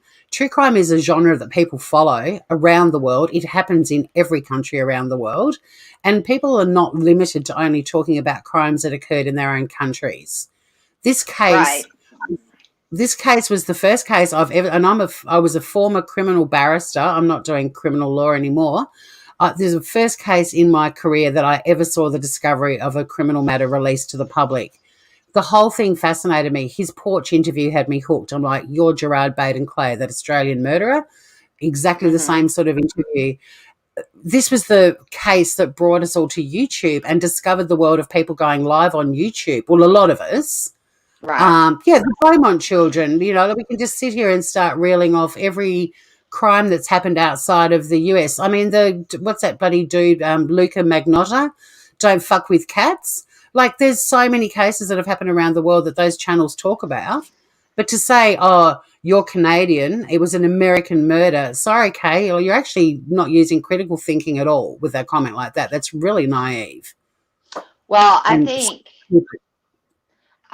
I've listened to True Tam a little bit when she's been on some panels, and she's one of the ones that says she tries to throw our laws in our face without completely understanding them, or even people when they try to tell her, she's just like, okay, like I'm saying, she's one of the ones that says he deserves his day in court. He never got his day in court Oh because yeah, there don't get me wasn't a wrong. trial. Now that you're talking about who you're talking about, I think she's batshit crazy too. And I also Right. understand your point. I also understand your point about people commenting on laws or whatever and making mistakes. But for example, when I studied politics at uni, my final essay, which was like a little mini thesis that I had to submit, was comparing the judicial systems of Australia, Canada, and the US. So Hmm. I still think it's very naive of Kay to make a statement like that. If that's specifically what she's talking about, people making mistakes, but it didn't come across like that. She specifically said it's an American case. It's called American Murder. Cover your own Hmm. cases in Canada. And I just think that's a Right. really I stupid heard her thing. say it. I heard her say Yeah, it, and I agree with you. But yeah. that's just from my point of view, that's where that comes into play, because then when you try to explain to them, look, he had his day in court. He had up until the moment that the judge started sentencing him to say, no, I don't want this. I want a trial. He had the freedom to do that. And he He had the didn't. freedom to ask. He had the freedom to ask for a lawyer, and he didn't. I mean, how stupid is this guy? Right, right. And so, that's where, but they are convinced since there wasn't a trial, he didn't get his day in court. And when you try to explain to them, they get even madder. And that's where the frustration, I think, comes from. And I think Yeah. that's why people will just say that, because they get frustrated with the people. When you do try to explain to them, look, he has had his day in court. He had the freedom to not take that plea. He had the freedom to get his own law team. He had the freedom to talk to his parents and all of this, but he refused to. But yet he tells his parents they didn't allow me to. And the reason why he tells them that is because he tells everybody what they want to hear. He doesn't want to say, no, I didn't want to speak to you. He doesn't want to tell his parents that. No, he's a horrible little spineless, ballless fuckface who should just disappear into obscurity, and we should all just move on. That's what should happen. He's lied to everyone. He's bullshitted his family, his friends, his wife, his kids, everyone in his world. Nicole Kessinger, you name it. He lied to everyone, even people who loved him. Right. Just let him just rot in jail, like a lot of people have been saying. Hey, Pray for Peace, good to see you. Good night, Eritrea. Thanks so much for hanging out. And you're right, things will work out for the best. They always do. In fact, I honestly think, Eritrea, that things have worked out for the best already. Right, that's what I was about to say. They already have. And yeah, Pray for Peace is pointing out that, his lawyers asked him over 100 times if it's what he wanted to do, and he said yes. Mm-hmm. And it's just, give this dude any attention, and he's still, especially if it's, dear Chris, even though you wiped out your family, I think you're kind of cute, letter.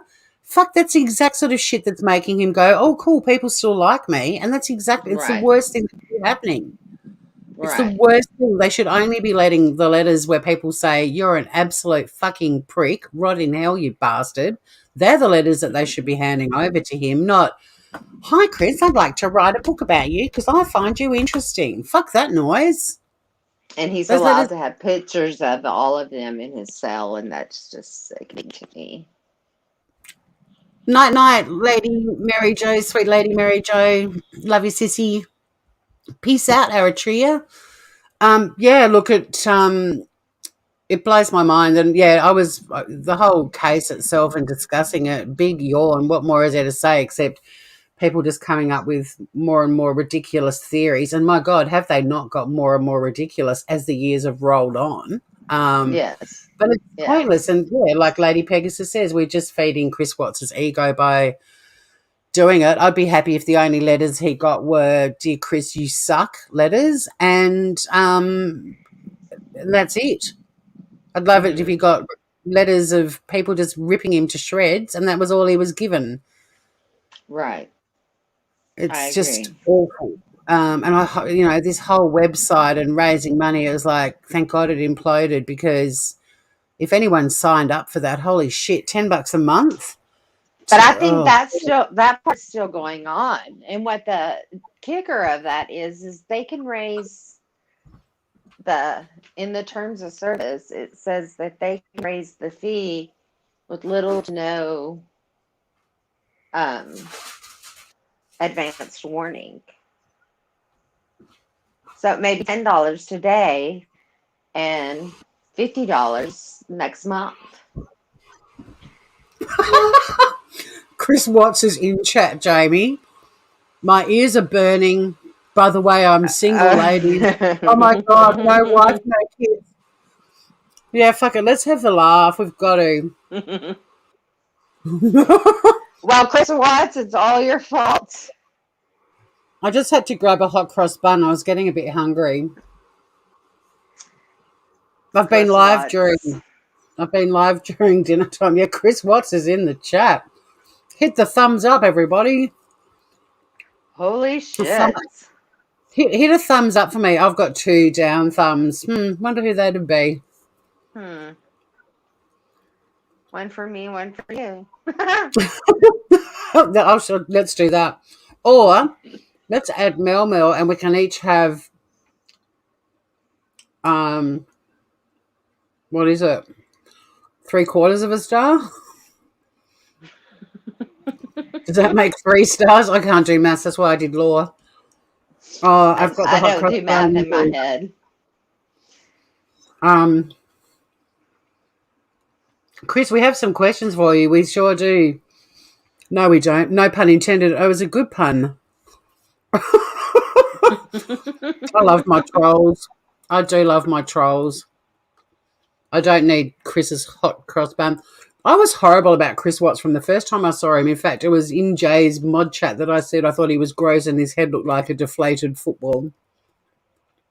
Oh my gosh. I never thought he was cute. No. Look at that horrible T-shirt. And he's like, I love these shirts. And I'm like, oh, you disgusting. Ugh. Long body, short legs. Yeah. He was icky, that hairline. He was like a shrunken head Chevy Chase. No I offense am to being Chevy. honest, Chris Watts. No offense to Chevy Chase, by the way. He was absolutely repugnant. And the fact that I have a little Italian lover who's the same age. Oh, no, he's a tiny bit younger than Chris Watts. Holy shit. Like, do I like the Michael Hutchins lookalike walking around my house? Or do I like Chris Watts? No contest. No contest. Gross. Mm-hmm. He was, I mean, Shanann was punching well below her weight, marrying that fuckwit. Yes, and he was fat when she married him. Oh, no, he was a real chonk. Not that, I mean, looks are Oh, and that's something important. else. I know I was saying earlier that talking about Chris Watts is keeping his ego going, but I doubt he'd be listening to this. He certainly would have left by now if he was. Do you know what else is really gross about him? And I don't know, maybe it's an okay thing to do in America, but their wedding footage, he's chewing gum when he kisses her. He's chewing gum. That's not okay. He's chewing gum when they're walking out of the reception together. But you check it out, the wedding footage, and he's chewing gum, and then they have a full-on passion. I'm like, I'm sorry, but that is really bogan. Hang on, for you American, non-Australians, bogan, kind of a cross between a redneck and a hillbilly is what Australians call bogan. Well, I'm a redneck, and that's below me. I like rednecks, we would call that backwoods. Maybe more. There's another kind of American group of people. They're kind of bogans are a bit rough. Like I find hillbillies are just they've just got a really cool. I actually love hillbilly philosophy. But hillbilly / redneck. But no, there's a group that's kind of. You must have a group for bogan. We call them backwoods. Backwoods people. Backwoods people. Oh, what about white trash? That's kind of what a bogan is, I suppose. Yeah, I guess it could be. Look, I would call them backwoods, in my opinion. That means that they live lacking class in the middle of absolutely nowhere, and like in the woods, very isolated, and they're very. These are more bogans are more lacking class, bit rough, bit. How the fuck are you? That's how they talk. How the fuck are you? They wear. I say, how the fuck are you? So yeah, but we go, how the fuck are you? In Australia, we go, how the fuck are you, you cunt? And that's a term of endearment. But no, they're more like, you want to fucking fight? I'll fight you. Yeah. Come on, like get on trash. They were like, yeah, they've Trash. got like, they wear skinny leg jeans, but their skinny legs are always already the size of toothpicks. So the skinny legs jeans just show how skinny their legs are. They wear flannelette shirts. They go around picking fights, kicking shit, punching shit. Like they're angry little fuckers. Well, in Texas, we still wear flannel. Something. Aussie flag. I heard bogan and came running. Welcome. And someone else in chat said, But don't you come from the Bogans out there where you live? In Tassie? In Taz? do I come from the Bogans? No. Didn't you tell me that one time that the Bogans were who settled the Taz? No, the convicts. Convicts, Darls. Oh, convicts. Okay. Yeah, so, Sorry. I mean, yeah. Okay.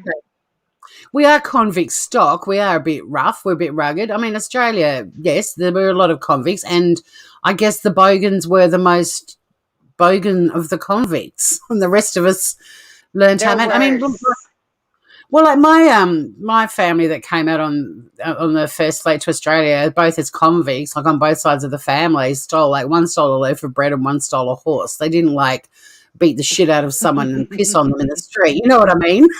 Right. There were different types of convicts. Some just needed to survive or transport. Others were thugs. Yeah. Right. But yeah, someone Blue said American bogan in chat, and it just made me think of American bogan. You look so fine, American bogan. We'll just go with. Let's just call everyone bogans. You know. I'm cool with that. Yeah, I'll give you the Urban Dictionary definition of it. Okay. Yeah, let's message it to me. Or are you gonna say it? I'm going to say it out loud. All right. It's fun. Bogan. A fascinating beast. The majority of the species are hideously repugnant and unintelligent, and yet they manage to breed in ever-increasing numbers and populate an area known as the Outer West. It's quite common to find 5 or 6 offspring in each family group, often with a different father for each new baby.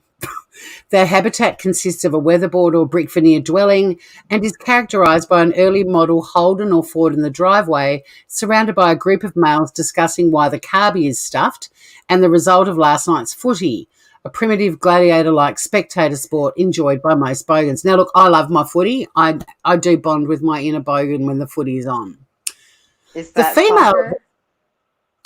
No, Australian rules football. We'll chat about that another time. No, it's different to yours, which we sort of would call gridiron, just to identify the different footballs. No, it's different again. Okay. We climb up on each other's backs and catch balls, and we don't wear any protective anything. No stack hats, no padding, nothing.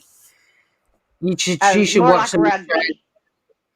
No, it's way better than rugby. Okay. American football is more like rugby, but yeah, Aussie rules is a unique sport. You've got to watch it; it's amazing. The female of the species, just in the bogan definition, the female of the species. I'll do it in a David Attenborough voice. The female of the species, while smaller in stature, is far more loud and aggressive than the male. While the males tend to be very friendly and congregate with other males, the females spend most of their time in supermarkets and shopping malls using a shrill, high-pitched call to discipline their children and contact other females. Males and females rarely interact socially except during breeding season, which is otherwise known as Friday night. This has totally been written by an Australian. During this time, females are allowed to enter the male-dominated area known as the pub and display their impressive coloured plumage to a prospective mate. Herein lies an interesting phenomenon. Males will often fight over a particularly attractive female, and she will mate with only one male, while some less attractive females have been known to have several partners simultaneously. Ah, the wonders of nature. Jesus Christ. So that's like trailer park trash. Yeah, yes, that's what I was thinking of. Yeah. Trailer park trash. I knew there was trash in. Yeah. Which, if you're white, they say white trash. Right. Oh, well, there you go. So, yeah, trailer trash. That's what the bogan is. But look, I do find them quite endearing and a never-ending source of comedy material. So, they have their place on the planet. Yeah.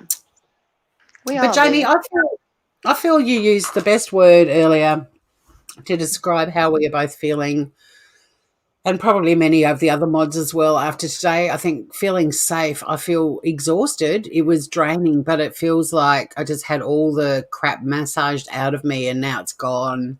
It's gone. And we can frolic.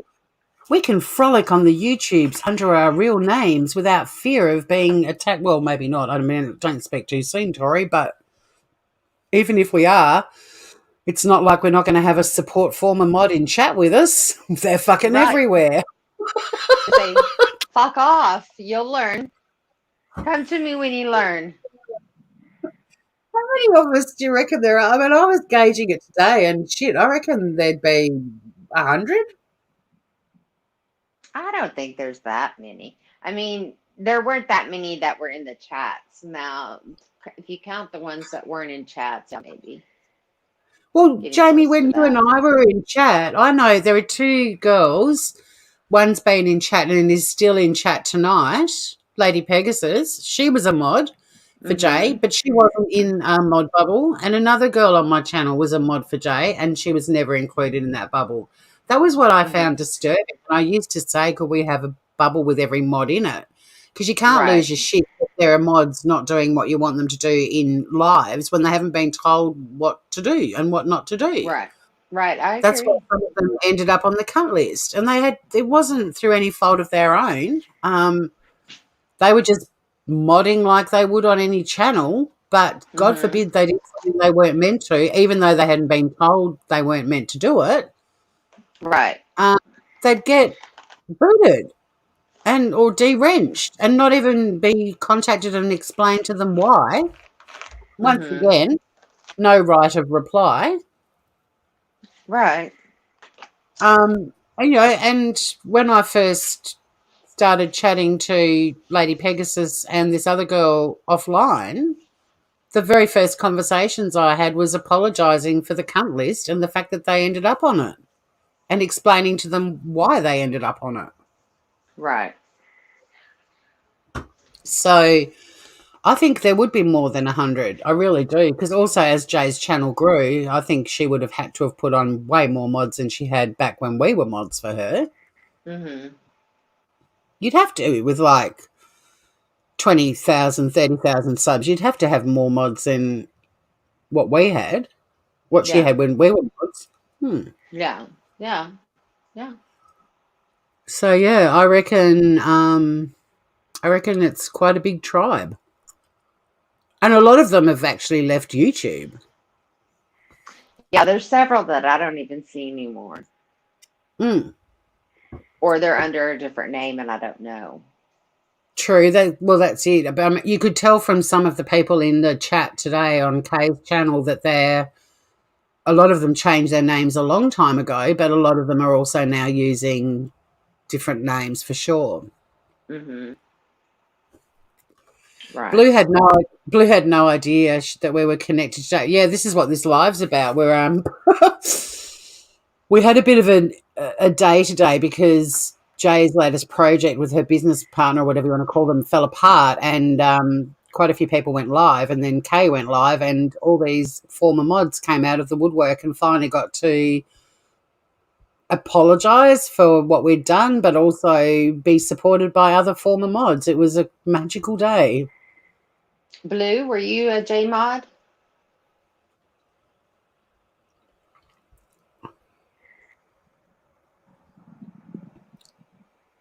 We seriously need to get some sort of little badge or something. Right. The scarlet letter. You were close. Do you mind telling us what your name was? I'm burning a roasted coconut candle right now, and I keep getting a waft of it, and I'm like, who's cooking curry? It smells amazing. And then it's like, because I'm quite hungry, and it's like, oh shit, it's just my beautiful candle burning in the background, close to the Heidi case. Well, even Okay. that. I mean, I was so glad I wasn't around when that Heidi Broussard stuff happened, because Jay claiming to have broken the case. Are you kidding me? What? Just because the story broke that the cops were at Heidi's best friend's house while she was live, like that Mm-hmm. isn't breaking the case. The people that were at the house and went live on media broke the case, not a Right. YouTube channel streaming it. Right. Well, Hmm. when that case was going on, that's when my mom was sick and dying. And so I wasn't able to actually follow that case very closely Well, I had and one of the be in chats and stuff. one of the downsides which came with me being ousted was not a downside, but I didn't have to follow Jay's channel because a lot of her mods kept messaging me about shit that was going on, and it was pre-clip channel days, really. Mm-hmm. Getting messages, and so yeah, didn't even need to really follow her. But one of the mods that was actually on Dateline with her former mods was talking about it in chat today, and yes, Dateline removed the episode. That's another Yes, thing. they did. They did. Has that ever been done before that you know about? Not that I've ever heard. Never. Because they have the Oh, it's the first time, according to Francesca. It is the first time they've done it. Just give me a sec. I'm they just had making a note. they have a Dateline what is it called? It comes on like ID or something like that, one of those channels, and they do old Dateline episodes. And if there's any updates, and they give the updates at the end and stuff. And so, no, they just recycle those episodes over and over and over again. I've never seen them remove one. So, What's your theory on why they removed it? I don't know. But Kay did say tonight, she said she did know who was able to get that removed. She knew who was able to get it removed? Uh-huh. Hmm. But she didn't I ever might have say been who. I might have been bringing the bins back in when that bit happened. I had it on. It was playing while I was doing all sorts of stuff today. Nothing that Right. I meant to do, though, because then all these former mods started appearing, and I'm like, oh my God, for the first time in a long time, I'm actually going to sit and watch something on YouTube. Normally I just listen to it these days, Mm-hmm. unless I think of some hilarious one-liner to drop. I generally just have it playing. I haven't sat and actually watched a live for as long as I did today. But yeah, Francesca reckons they got wind of what was going on with the website, and I guess that's a pretty massive thing, though, to say, because I mean, every TV show has episodes that you look back on and go, in hindsight, that probably wasn't a great episode, or but to actually pull it, oh, Yeah. the humility, like Yeah. seriously. So I suspect that that's what happened. Is they got wind of some things that were going on, and it didn't jive with their brand. Well, it's quite an achievement. I'd be putting that on my CV. Right. Featured on an episode of Dateline that was erased by them, first time in history. Go me. Right, because they recycle those on all the like ID and Oxygen. They all have It's kind old of like Dateline the episodes that they do. yeah, so it's kind of like a more contemporary version of Forensic Files, right? Yeah, and they follow those cases for years and years and years. And anytime there's anything new to report, they do another episode. Well, Or they just play their old one and add the update to the end. there So ain't going to be no sequel to that episode. no, and that was her He claim to gone. fame. I wonder if she'll still use the intro that has her going, the gasp heard around the world that got her on Dateline. Probably. But, you know, it's a bit She rich may to claim. not. She may not be able to. They may say, no. Well, that's true, actually. Yeah, I mean, they might ask her to take it down. They might. If that episode being deleted is connected to the website and, you know, the integrity of her channel and everything else, then yes, it would flow that they would also say, "Excuse me, remove that." But if it stays up, then maybe that's not why Dateline has removed that episode. Maybe they should do a Dateline on the drama surrounding all of this. Well, I think Dateline needs to do an episode on the St. Jude's receipts thing. They also need to do one on the Yes. the drama with Jay's channel, but they also need to do one on the Christmas wish lists as well. So everyone stops talking about those fucking things. It's March and people are still talking about the Christmas wish lists. I'm so tired of that. Oh, it's so uncharitable to just keep going on and on and on about it. I mean, people who receive things have sounded like assholes. Other channels have been bitching about it. It's just ridiculous. And they were fighting about it before it even happened. It was not the spirit of Christmas, and it's certainly not the spirit of March, and it'll probably still be being talked about in June. So if Dateline, if you could do an episode, Some of those people that really needed stuff and really needed help felt so embarrassed and shamed because of all of that talk. Well, it was just, it just took away, you know, everyone's in. Ridiculous. Even if someone out there did it and started it with good intentions, it just took everything away because it just became another thing to bitch about, another thing to rip people to shreds over, and another thing to completely like taint and dishonor, which seems to be a theme in a lot of YouTube communities and on a lot of YouTube channels. Mm-hmm. You know, but I do think this platform also offers the opportunity for people to share goodness and be part of goodness and positivity and just fun. Like, it's not an evil platform. You know, people just need to shift.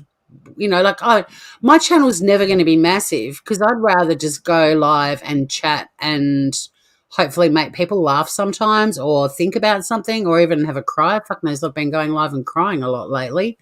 But there are huge opportunities just for decent, can say fucking shit and stuff. When I say decent, I don't mean proper, but just decent content where people can just hang out if they just want to chat, you know. If this feels like people are just sitting in my living room and we're all just hanging out and having a few drinks and chatting, great. That's what I want it to be. Right. And that's what you've always said ever since you started.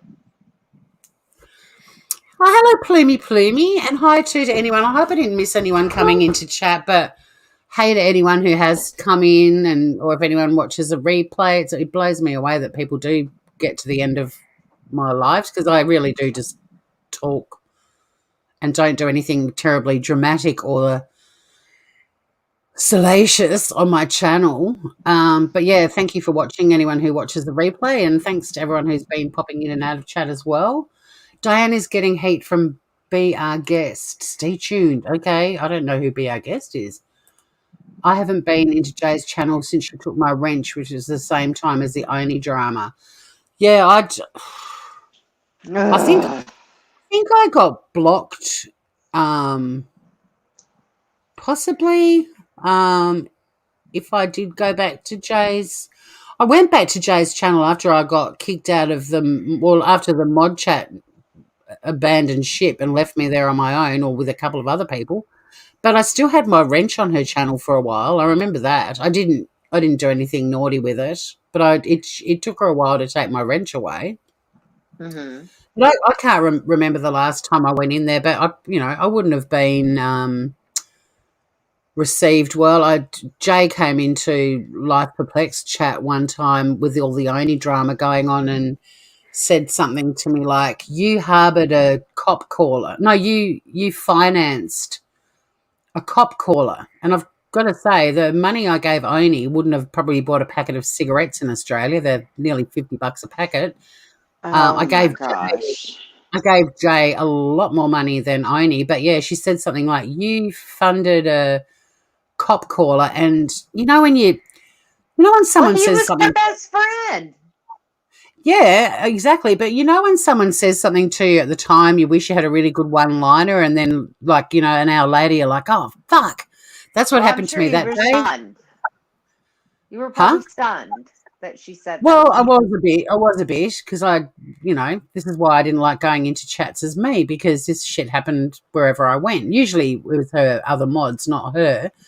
But in hindsight, I wish at the time I'd said, "And you harboured one. Your problem?" Because she Right. kept that secret for such a long time, and her only defense for it was, "Who would have believed me?" Now, I'm sorry, that doesn't stick, because people believe everything they see and hear on YouTube, Right. whether it's true or not. Like, someone's going to believe you. So, but yeah, I wished in hindsight I'd said, "And you harbored one. Your point." But Exactly. I didn't. But yeah, that pisses me off when you just, sometimes I'll be in a situation and it'll be like a year later and this amazing one liner will come to me and I'm like, why? Why now? Why not back then? Sometimes I can do it and sometimes I can't. But that was one where I saw that comment and just froze. It was like, oh, that's I nice. think I That's went into nice. her chat once and I was blocked. Nobody could see me. And I then would have been blocked for sure. somebody messaged her and said, "Unblock her." And I went in there another time and asked a couple of questions about this when this Kim Kaufman was on her panel and talking about all of the stuff, and asked a couple of questions and that was it.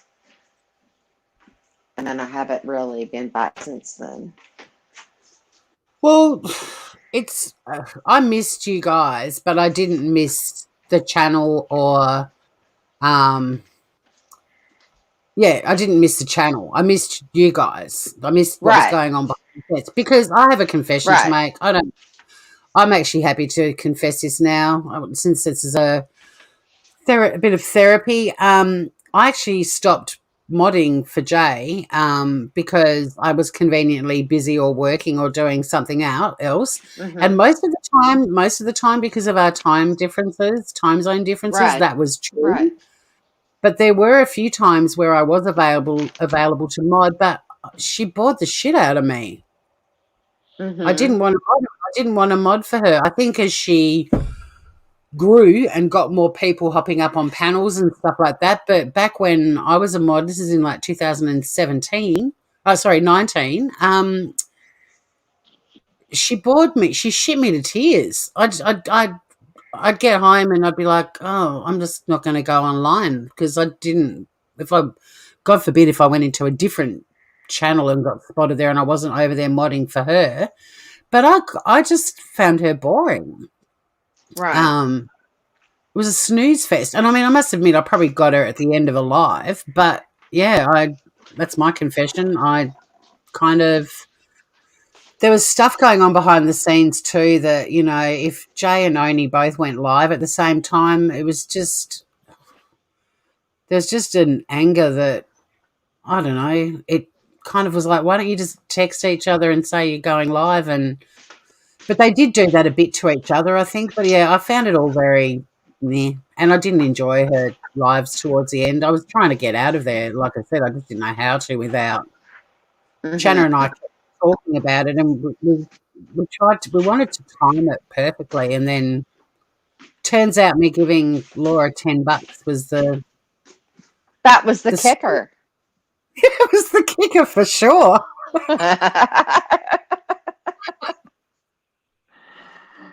I Oh was, my. well, see, I was a mod for Oni and Jay as well, and that was a conflict, because then they weren't talking, and then they were behind the scenes. Maybe who knew? But like, do you remember what was that platform that everyone was it D Live that everyone went to for a while, and you give each other Lamborghinis Yeah. and lemons and shit? Yeah. Yeah. Um, Yeah. One night they both went live on there. They were both doing music trivia, and I was bouncing between the two. And then I started to do really well on Oni's, and I was winning it. And then Mm-hmm. his husband ended up winning, and I think it was rigged. But yeah, I Oh, was I'm bouncing. sure. I was bouncing between the two, but I know that Jay wasn't happy. And if she'd texted Oni and said I'm going live doing music trivia, and then he started it, that's not a cool thing to do either. Like, I think there was a bit of that was going on too, though.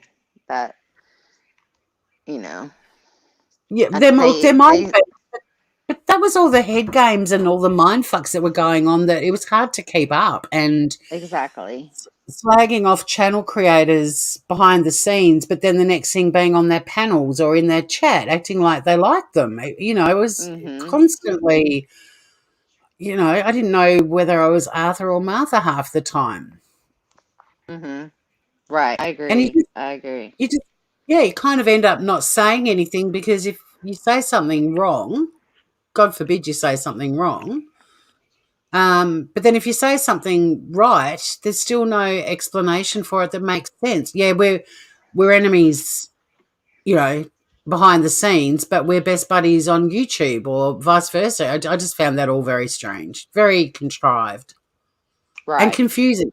Confusing. And I don't think Very that's unique. confusing. I don't think that's unique to Jay's channel. I really don't. I No, think there's a lot of no, YouTube. it happens everywhere. Yeah. That goes on everywhere, Yeah. and it's very confusing for the subs, especially if you share subs or wrench holders or whatever, and then they have a falling out, and they're like, "Oh my gosh, what do I do?" And I'm just like, my theory on it is that really have anything to do with you? No, it doesn't, and it shouldn't. You Yeah. should be able to still go in their chat if you like that creator, or still wrench for them Absolutely. if you like that creator. Absolutely. And that's where I think this whole Diane's channel thing is really unfortunate because friendships have fallen apart over it. And I think a lot of people, like Mel was saying earlier, you look at channels chats now, and there's not many people chatting in their real names, like under their real names. There's all these new Right, alt accounts and right. spoof accounts and joke accounts and this big drama that's been going on, across the true crime and the drama, I use that term loosely, communities. It's creating an environment of, and this again goes back to your word about feeling safe, of there being no safety. Like, where do you go if you do go into, I don't know, I don't even know who's friends with each other now, but say if you go into, pick a person, pick anyone, pick a person in the true crime or the drama community, except for Grey Hughes. um, I'm just trying to Well, think, but a like, big one right now, I guess, would be like, you have the Diane, and then you have Wendy's channel, and then you have the Randy channel. They all, had the same well, people, and now but they're the major what do players. I they mean, all the go? other channels, that are providing commentary, right? And a lot of friendships have fallen out. So Right. if you go into say Makeup Mobster and Laura, okay, they've parted ways because of their views on this. So if you go into Makeup Mm-hmm. Mobsters, you like the people in there and their subs you've been hanging out with since 2019, and you like being in there and you're seen chatting in there. I mean, Laura generally, I don't think is a person that really gets too full on about people going into other um, channels. She's never been vocal about it. I mean, look, I don't want to start a bitch session about Laura, but I'm sure there might be some people who disagree with that. But, there are other creators that are very, very clear about not someone people not going to other channels. There are certainly people that are like that. And if they're not like that in public, they are behind the scenes with their Discords and their messenger chat, and back when it was Google Hangouts, and you know what I mean? Mm-hmm. Mm-hmm. So Yeah, I it's do. I do. yeah. And I've been in that conflict with Makeup Monster and Lauren. Wasn't involved in it, but and I Yeah, me just was too. like, look, I like you both. I'm gonna go on both your channels, and Look, the beauty though for me in a way though, Jamie, is even though I've been conflicted about creators that I enjoyed when they were getting on well together, they're talking about a topic that I don't give a flying flip about. And thank you, Sandy Recheck. Because of Sandy Recheck, I say flying flip a lot now, and have done for a few years now. But luckily, the Diane's channel stuff, I don't really care to listen to it anymore. I don't give a flying flip. A bit like when I zoned out of Chris Watts' stuff. So in a way, even though I'm aware that there's all these friendships that are kind of strained at the moment, if they're all talking about the Diane channel stuff, I'm not going to give a shit anyway.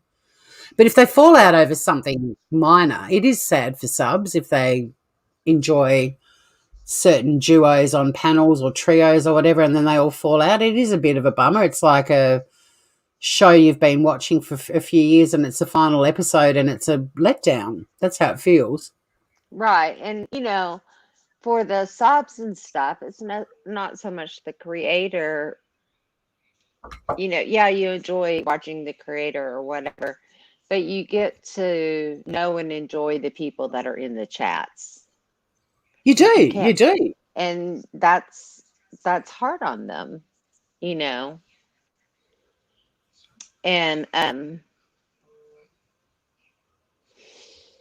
I don't know, there's just a lot to all that, and and then like the creator, like if they share their life with you or whatever, you get to know them as a friend, even though you've never met them, but there are people out there to where this is their interaction to the world is on YouTube.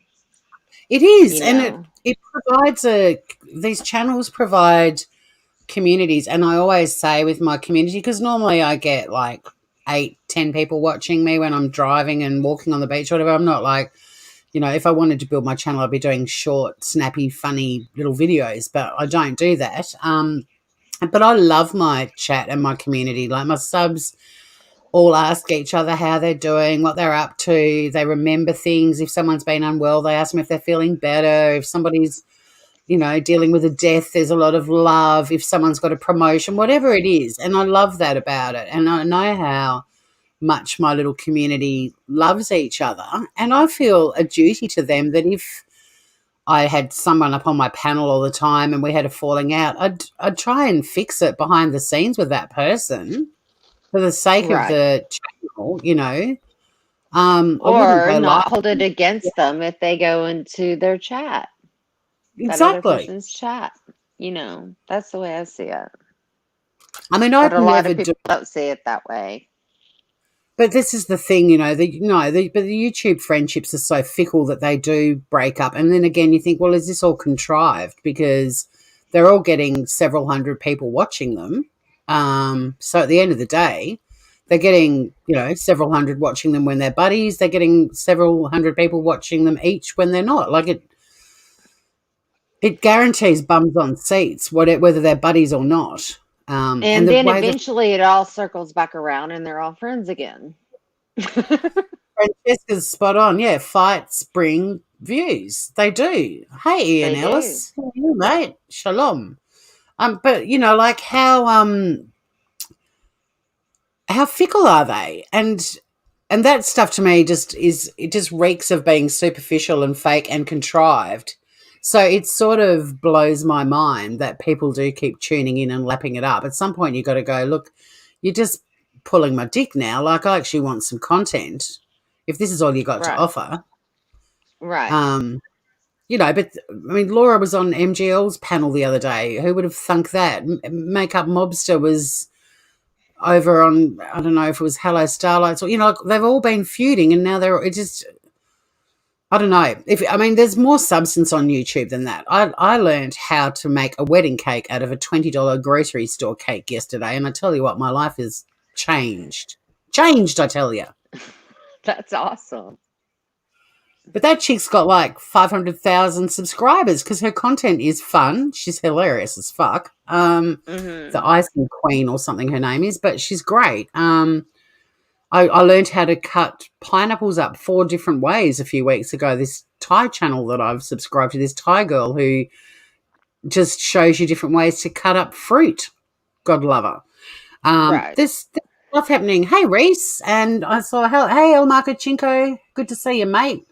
We're discussing a lot of stuff that you don't really know about. I actually know El Marco in real life, and he'll just be like, Tori, what the fuck are you talking about? But hang around, mate. It's just a Friday night chat.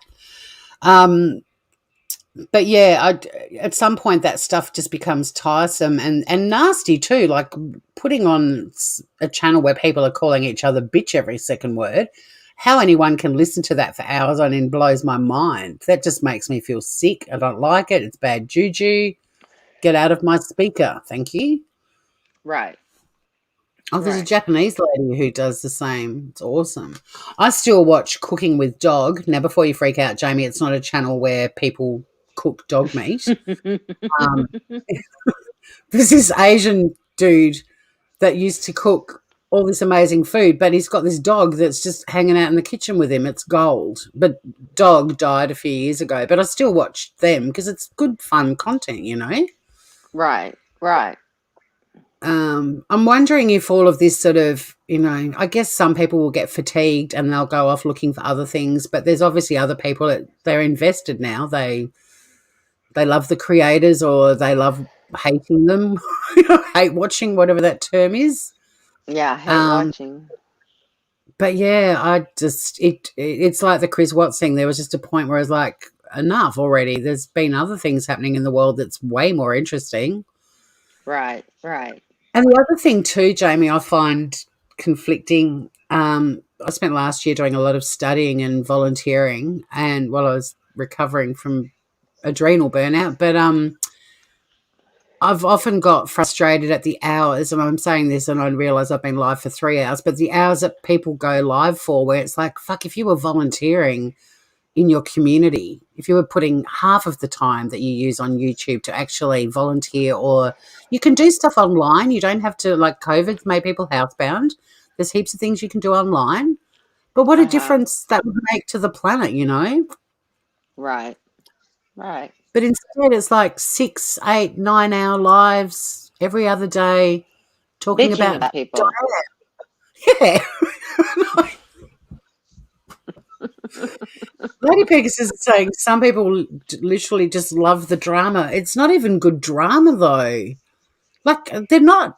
The majority of the creators that are all invested in the drama are not actually very nice people. Have you noticed that? Like they don't have a lot of self-awareness. They don't seem to grow from things either. Like it's not like they come out of something and go, wow, I'm a better person because of that life experience. I've learnt my lesson. You don't see a lot of personal growth happening or change. Right. Right. And that makes them kind of, maybe not saying they're not nice isn't the right word, but there's not a lot of substance to them. Right. If all they be doing be bitching. Yeah, I don't like all the bitching all the time. I mean, I watch it sometimes, but not all the time. The other thing I think about is, what are your homes like? Do you clean your house ever? Do you prepare and eat food in your kitchen? Like, when was the last time you dusted? Like, some of them, the hours that they're live, they've got kids. Some of them have got jobs. It's like, what sort of home are you living in? When do you go to the gym or even do a, yoga, like YouTube, a yoga channel, or do something at home? Like they're all just sitting, drinking, talking, smoking. When do they get stuff done? I mean, I've only got to look after me and I can't get everything done in a day. I don't know. I don't understand. I don't know. I don't have an answer for that. I've wondered as well. I mean, people will go live for 11 hours. I'm Look at like, recent. that's half the day. It blows my mind. I mean, a lot of them, I guess, they go live when the kids are in bed, but then how do they function the next day with very little sleep? Reese says, I always think it's weird how the window cleaners just turn up willy-nilly, climb up silently to my bedroom window, and then look creepily through my window. Get a fucking pole, mate. Plumey says, how dare you? I just cleaned my house. Ask my back. Night Blue, thanks for dropping in, gorgeous. I'm sorry I haven't been. Baby's awake. Cuteness. I'm sorry I haven't been overly engaged with. I mean, I think I've been engaging with chat a bit, but yeah, how do they clean that? Like, I just watch them and think, wow, what's going on in the rest of your life? Oh, you're like this one, Jamie. Oh, Marco Chinko. I clean my room cowboy style. I swept my room with a glance.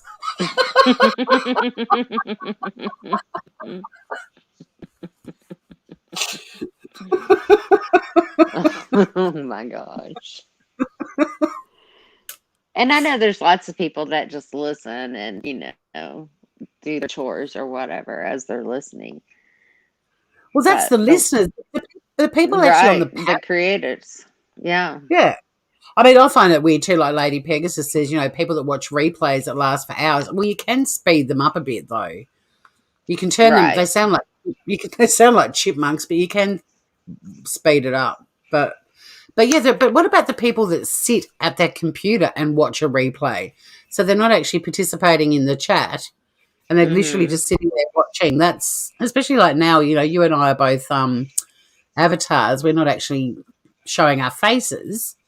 You can have a panel of 12 people like that talking for 9 hours. Why would you just sit and watch the little circle pulsing around our faces? You're missing out, I guess. FOMO. I mean, I think They it's might good to miss find something. balance in life. To me, YouTube's entertainment. I haven't had a commercial telly for years. I do like Netflix, and we've got some TV channels here that have like online stations that do some pretty good quality shows, like ABC Australia. ABC is very cool. It's not a commercial station, SBS, but I don't watch. So YouTube's kind of become my form of TV as well, I guess. But I'm not a sit down and just stare at the telly person. I've got to be doing something if I've got the telly on. Right. Right. I Francesca do a little bit of both. Bit of both. Yeah, I do. But I like reading. I like reading books. I like pottering in my garden. I like spending time with my friends and family. I did like spending time with Biscuit, obviously. And I'll get another floof soon. Yeah, SBS On Demand is great, and iView is great. Brian Harvey, former E17 frontman, having some sort of meltdown. His YouTube channel. Oh wow. There's an E17 song that I fucking love. It's one of my favourite songs of all time. I can't remember what it was. Was it Stay? I might have been Stay Another Day. It's a bit soppy, but it's cute. I don't know why, but this hit me at a time. I must have been going through a breakup or something.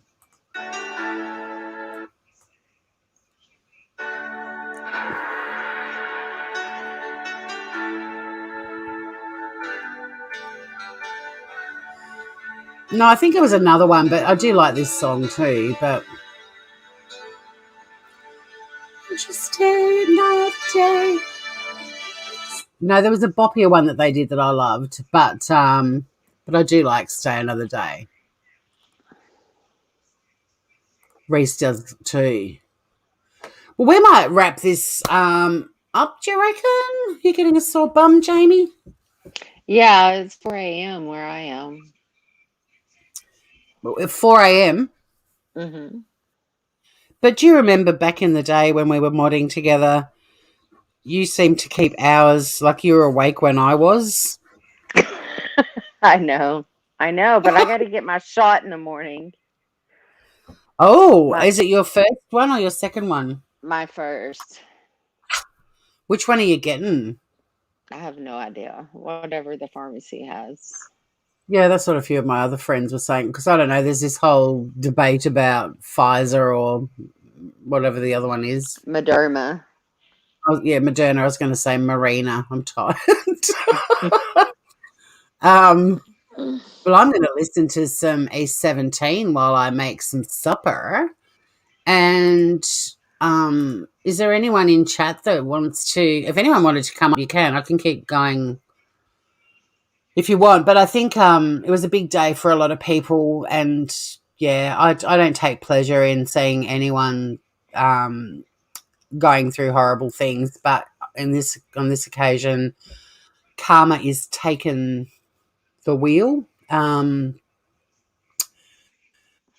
But I do think it's been a very cathartic day for a lot of us. And like I said at the start, my story is one of many and probably not as full on as others. Jamie was a mod for Jay a lot longer than I was. There were a lot of people that modded for her for a couple of years, possibly. Mm-hmm.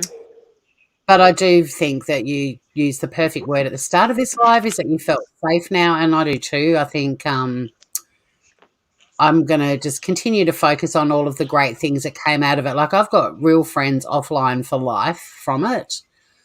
Right. Some of the laughs, oh my God, while I was burning out and very unwell, to have that group of you guys every day without fail, there would be so much laughter going on. And that was, we were a tight group and we had a lot of fun. Mm-hmm. And also just this whole introduction to YouTube and creators and different channels. It was an exciting time. It was like discovering a new world. It was. And it was that brought us all here, and so there's a lot of things that I'm really thankful for as well that happened. And I have got some really great memories too. I'm just glad the bad memories are they feel resolved now. Yes, they do. They do. And it's nice to know that I'm sad that there's a tribe, but it's nice to know that I You're thought, not alone. yeah, and also I thought, we're quality people. Like I wasn't reading chat for Kay all day. Like I said, I was doing other things while I listened. But when I did go over to comment and I saw other chats, like there wasn't a lot of nastiness or just out and out slamming. I think everyone was just sharing their stories and being real about it. It wasn't bitchy, is what I want to say. Like I didn't Right. feel the former mods, it didn't feel like that. I think everyone got a lot of good out of it as well. And it's, and that's the stuff that's kept me going through this loneliness and isolation with every other former mod not wishing to speak or show their real name in public. Right. apart from Shanna. So it's kind of, it's quite liberating too. But Yes, when I saw all y'all in chat, I was like, oh, good. Me too. I can chat and we're all here together. I know, and it was a really lovely reunion, and I think that there's a lot of great stuff that can happen on YouTube. There's a lot of bad stuff that can happen on there too, and I think I went in with. I'm pretty naive despite my age. I went in with my eyes wide open thinking this is the coolest thing ever. Like this YouTube world is awesome. And I'm going to just keep focusing on the good stuff that has come out of discovering YouTube because there's a shitload of good stuff. And what we went through was hard, but I think it made me a better person.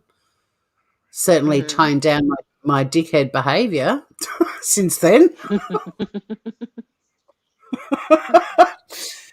There were times I wasn't overly proud of who I was through that phase, and it was a reminder to not get caught up in that sort of mob mentality and even peer group pressure. And, if I'd been less burnt out at the time, I probably would have been a lot more vocal about things.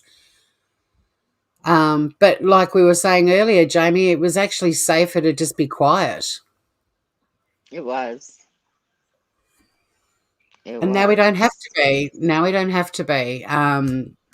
Lady Pegasus is another one who she and I've moved offline as friends. Shanna, obviously you, Jamie. There's another girl that comes into my channel as well. It's brought some amazing people into my world. Yeah, yeah. I definitely agree. I've met some really incredible women all over the world, and I'm grateful for that. And I will always give her credit for that. Like, she knows how to bring good people together. Like, Yeah, she did. if she wanted to make an honest living, become a matchmaker, because I reckon she probably could do quite well in that trade. Yeah. Yeah, she made good. I don't know. I don't know. You She hasn't seemed to be doing very well for herself. know, and look, we could be bitter and angry about it. That certainly wouldn't be unjustified either. But I'm just choosing to. Well, I just feel free of that side. I feel free of the resentment and the disappointment and the confusion and the anger. That's all gone, Right. Me too. Me as well. Me as well. Yeah. So it's a good day. Me as well. And it has Thank been you. for quite a while for me. Well, And I think we've all processed it. I think you did a great job with how you processed. I think we all processed it, but we had to process. It was a bit of a solitary journey, or a small journey. So I think today, right. just the big group hug was pretty heartwarming. It was. It was. It was good to see everybody and everybody. And there's a whole heap of mods now, former mods that have just left in the last couple of days, that are going through what we Yeah. went through. Yeah. That, And I don't know a lot of those ones. no. I don't. I hope for their sake they're a bit tougher than I was when I went through it. Well, we can always help them through it if they need to be helped through it. Indeed, we Yeah. can. This place will always be a place where people can come and just chill out, have a chat, have a hug, share the love. Like El Marco Chinko says so wisely, YouTube is much like a hammer. It can be used to build a house or smash all the windows. That's the truth. So I've built us a little tree house where we can all come. It's got like day beds and bean bags and a never-ending bar, cafe, or if you want cups of tea, which I've been drinking all day, cups of tea, whatever you want, and we can just all chill out together. Do whatever makes you happy. Just don't send any pot to the treehouse in a FedEx package. We'll be right. That just Just blows my mind. just bring it with you, for fuck's sake. There's I no was just like, bouncers. what? What? I know if there's truth to that story, that's certainly a little comedic twist. It certainly gave me a chuckle, whether it's true or not. But there was some kind of receipt thing that said it had been intercepted by the cops. Mm-hmm. Did you see that? You did see I that. did. I did. I saw it. I was like, oh, So, I didn't even know what to say. I was just like, wow. well, Who? is it a crime? Yes, Like, a right. So felony. what sort of? Oh, a felony. So pretty serious penalty potentially. I don't know what it would be. It depends on how much it was. Right. And all of that. Yeah. So like, if it was a small amount for personal use, obviously the penalty is not going to be like if it was a commercial quantity ready to be sold. Yeah, well, I don't Here know. in Australia, the penalties for personal use are tiny compared to It depends on producing. the states. I don't know the Right, laws of Texas. It would be just as serious because we don't allow any here, right, okay, yeah, not okay, even in a gotcha. small quantity. We don't even have medical. But I don't Yes, know about. yeah. But isn't it I legal in don't know Florida? about. I have no idea. I don't think it's Oh, totally legal. They may have right. medical. I don't know. Well, I did chuckle because I found it kind of ironic that she spent so much time over the last 3 years talking about Chris Watts, who has to be quite possibly the dumbest criminal I've ever encountered in my travels. And she's gone on to do that. Like, it's kind of ironic if you're talking dumb criminals. I'm almost tempted to crank up my Smooth Criminal podcast channel again. I I haven't done know my that's podcast. what I thought of when I haven't done my he podcast for said a that. I while, was but like, "What?" well, I've got quite a few. I did an episode on marijuana not that long ago, but I've still got quite a few stories in my research notes on it. I could easily do another episode. Um, because it was mind blowing. Like, follow the dumbest criminal for 3 years and then do something that could potentially land you on my podcast. And not only that, for those of you who follow my podcast, because it's Florida, there'll be a fanfare. So it's like the perfect story with a money shot. It's got everything. Exactly. My El Marco Chinko knows my podcast. Yes, Florida. FedExing pot to Florida. Whew. Um but yeah, it's But yeah, even so, you can't send that. I mean, even if Florida has medical, and she has a card or whatever, you still can't transport that out of Colorado in any way. And look, then she used the mail. right. So look, even if it's not true, it's still a great story. Whoever thought it up is a ripper. Right. It gave me a much needed laugh in the middle of all of the holy shit, and then the reunion, and then also the meeting of all the new former mods. It was good to have that story in there as well. That was a plot twist I didn't expect at all. Oh my God. It was kind of that laughter through tears moment, like when you're at a funeral and you're bawling your eyes out and then someone says something and you just start laughing. It was that kind of an emotion I felt today several times. But happy tears. They're only happy tears now. But thank you so much for hanging out with me on panel, Well, Jamie. You've put thank you in for going live. I know I what bugged time's you your? about it. Hey, no, well, I didn't know. I didn't think I'd go live for this long. But what time is your appointment this morning? Like, how much sleep are you going to get? Well, it's at 9:30 a.m. and it's 4:13 right now. So, Well, have a bit of a disco nap and then go get it done and then head home and sleep all day if you can. well, no, I got to work after that. So, but if Yeah, I I was going feel to say, like crap, I'm not going to work. because it's Friday for you. See, it's Saturday for us tomorrow. Hmm. So, Yeah. oh, well, thank you so much for giving us so much of your time when you've got that happening today. That's awesome. Well, thank you for having me. My pleasure. And I'll probably I will be doing a live tomorrow because I know that Shanna would really like um, Yeah, she needs to talk. to yeah, and it'd be lovely for her to get some support and love from everyone in chat because she's a very active part of my community, and Mm-hmm. it'd be nice Mm-hmm. to do a live tomorrow about it as well for her to be able to get some loving from everybody. Like Lady Pegasus said, everyone can now begin to heal and move on.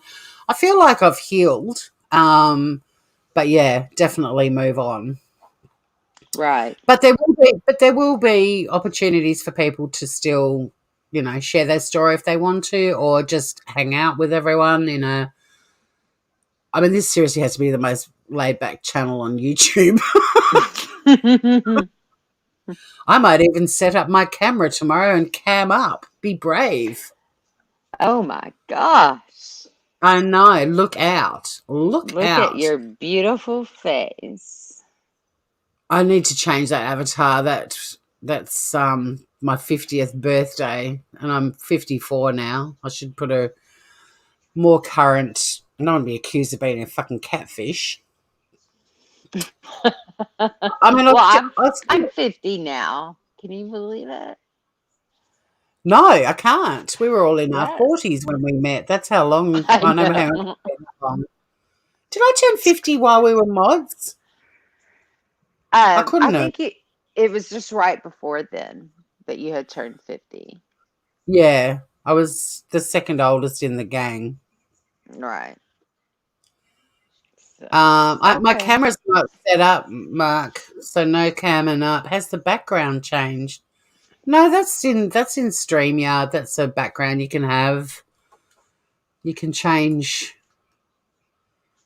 You can change it to various things. There's the ice cream from my scam baiting days. That's just like that one that was up was just like a standard. But Jamie, thank you so much. I love you heaps, gorgeous, and good luck with Love your you shot too. morning. Thank you to everyone in chat. Those of you who've been in all night, thank you so much. Those who've come and gone, it was great to have you here. Those of you who watched the replay, do hit the thumbs up on the way out. I was expecting shitloads of thumbs down, so whack a few thumbs up to balance them out. But I love you guys so much. Stay groovy, everyone. And remember, it is just, Jamie prematurely evacuated. Bye, Jamie. What was I going to say? Just stay groovy. Oh, look, it is just YouTube. We do get caught up in it all. We do feel connected. We do have feelings. They are valid. But at the end of the day, it is just YouTube. No, that sounds ridiculous. YouTube's a good place. You guys are lovely. YouTube does matter. YouTube's lives matters. YouTube lives matter. Good night, Lady Pegasus. Let's leave this live with Stay Another Day if I've still got it open, since East 17 briefly appeared in the live earlier.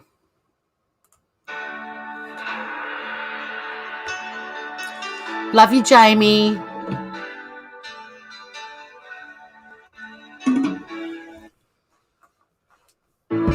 Sing along, everybody.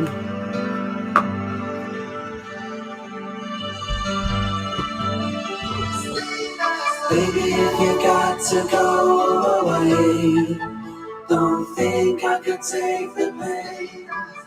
Won't you stay another day? Good night, El Marco Chinko. Oh, don't leave me alone like this. Good night, Francesca. It's the final kiss. Won't you stay another day? Good night, Reese M. Don't you know we've come too far? Good night, Pray for Peace. Thanks for hanging out with us. And try to throw it all away. Good night, Blue. But I heard you say you love me, that your love was gonna be here to stay. Good night, Plumy. I've only just begun to know you. All I can say is won't you stay just one more day. Good night, John Boy.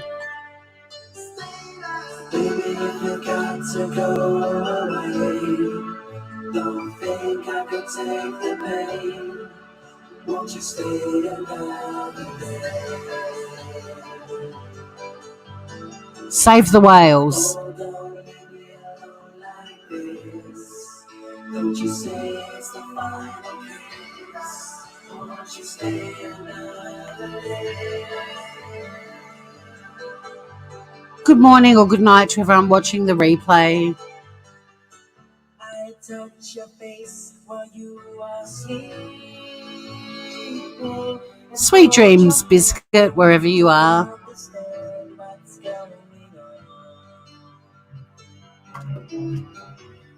Good times we had return to harmony. Now it's for you. All that I see seems to be. Light up your lighters, everybody.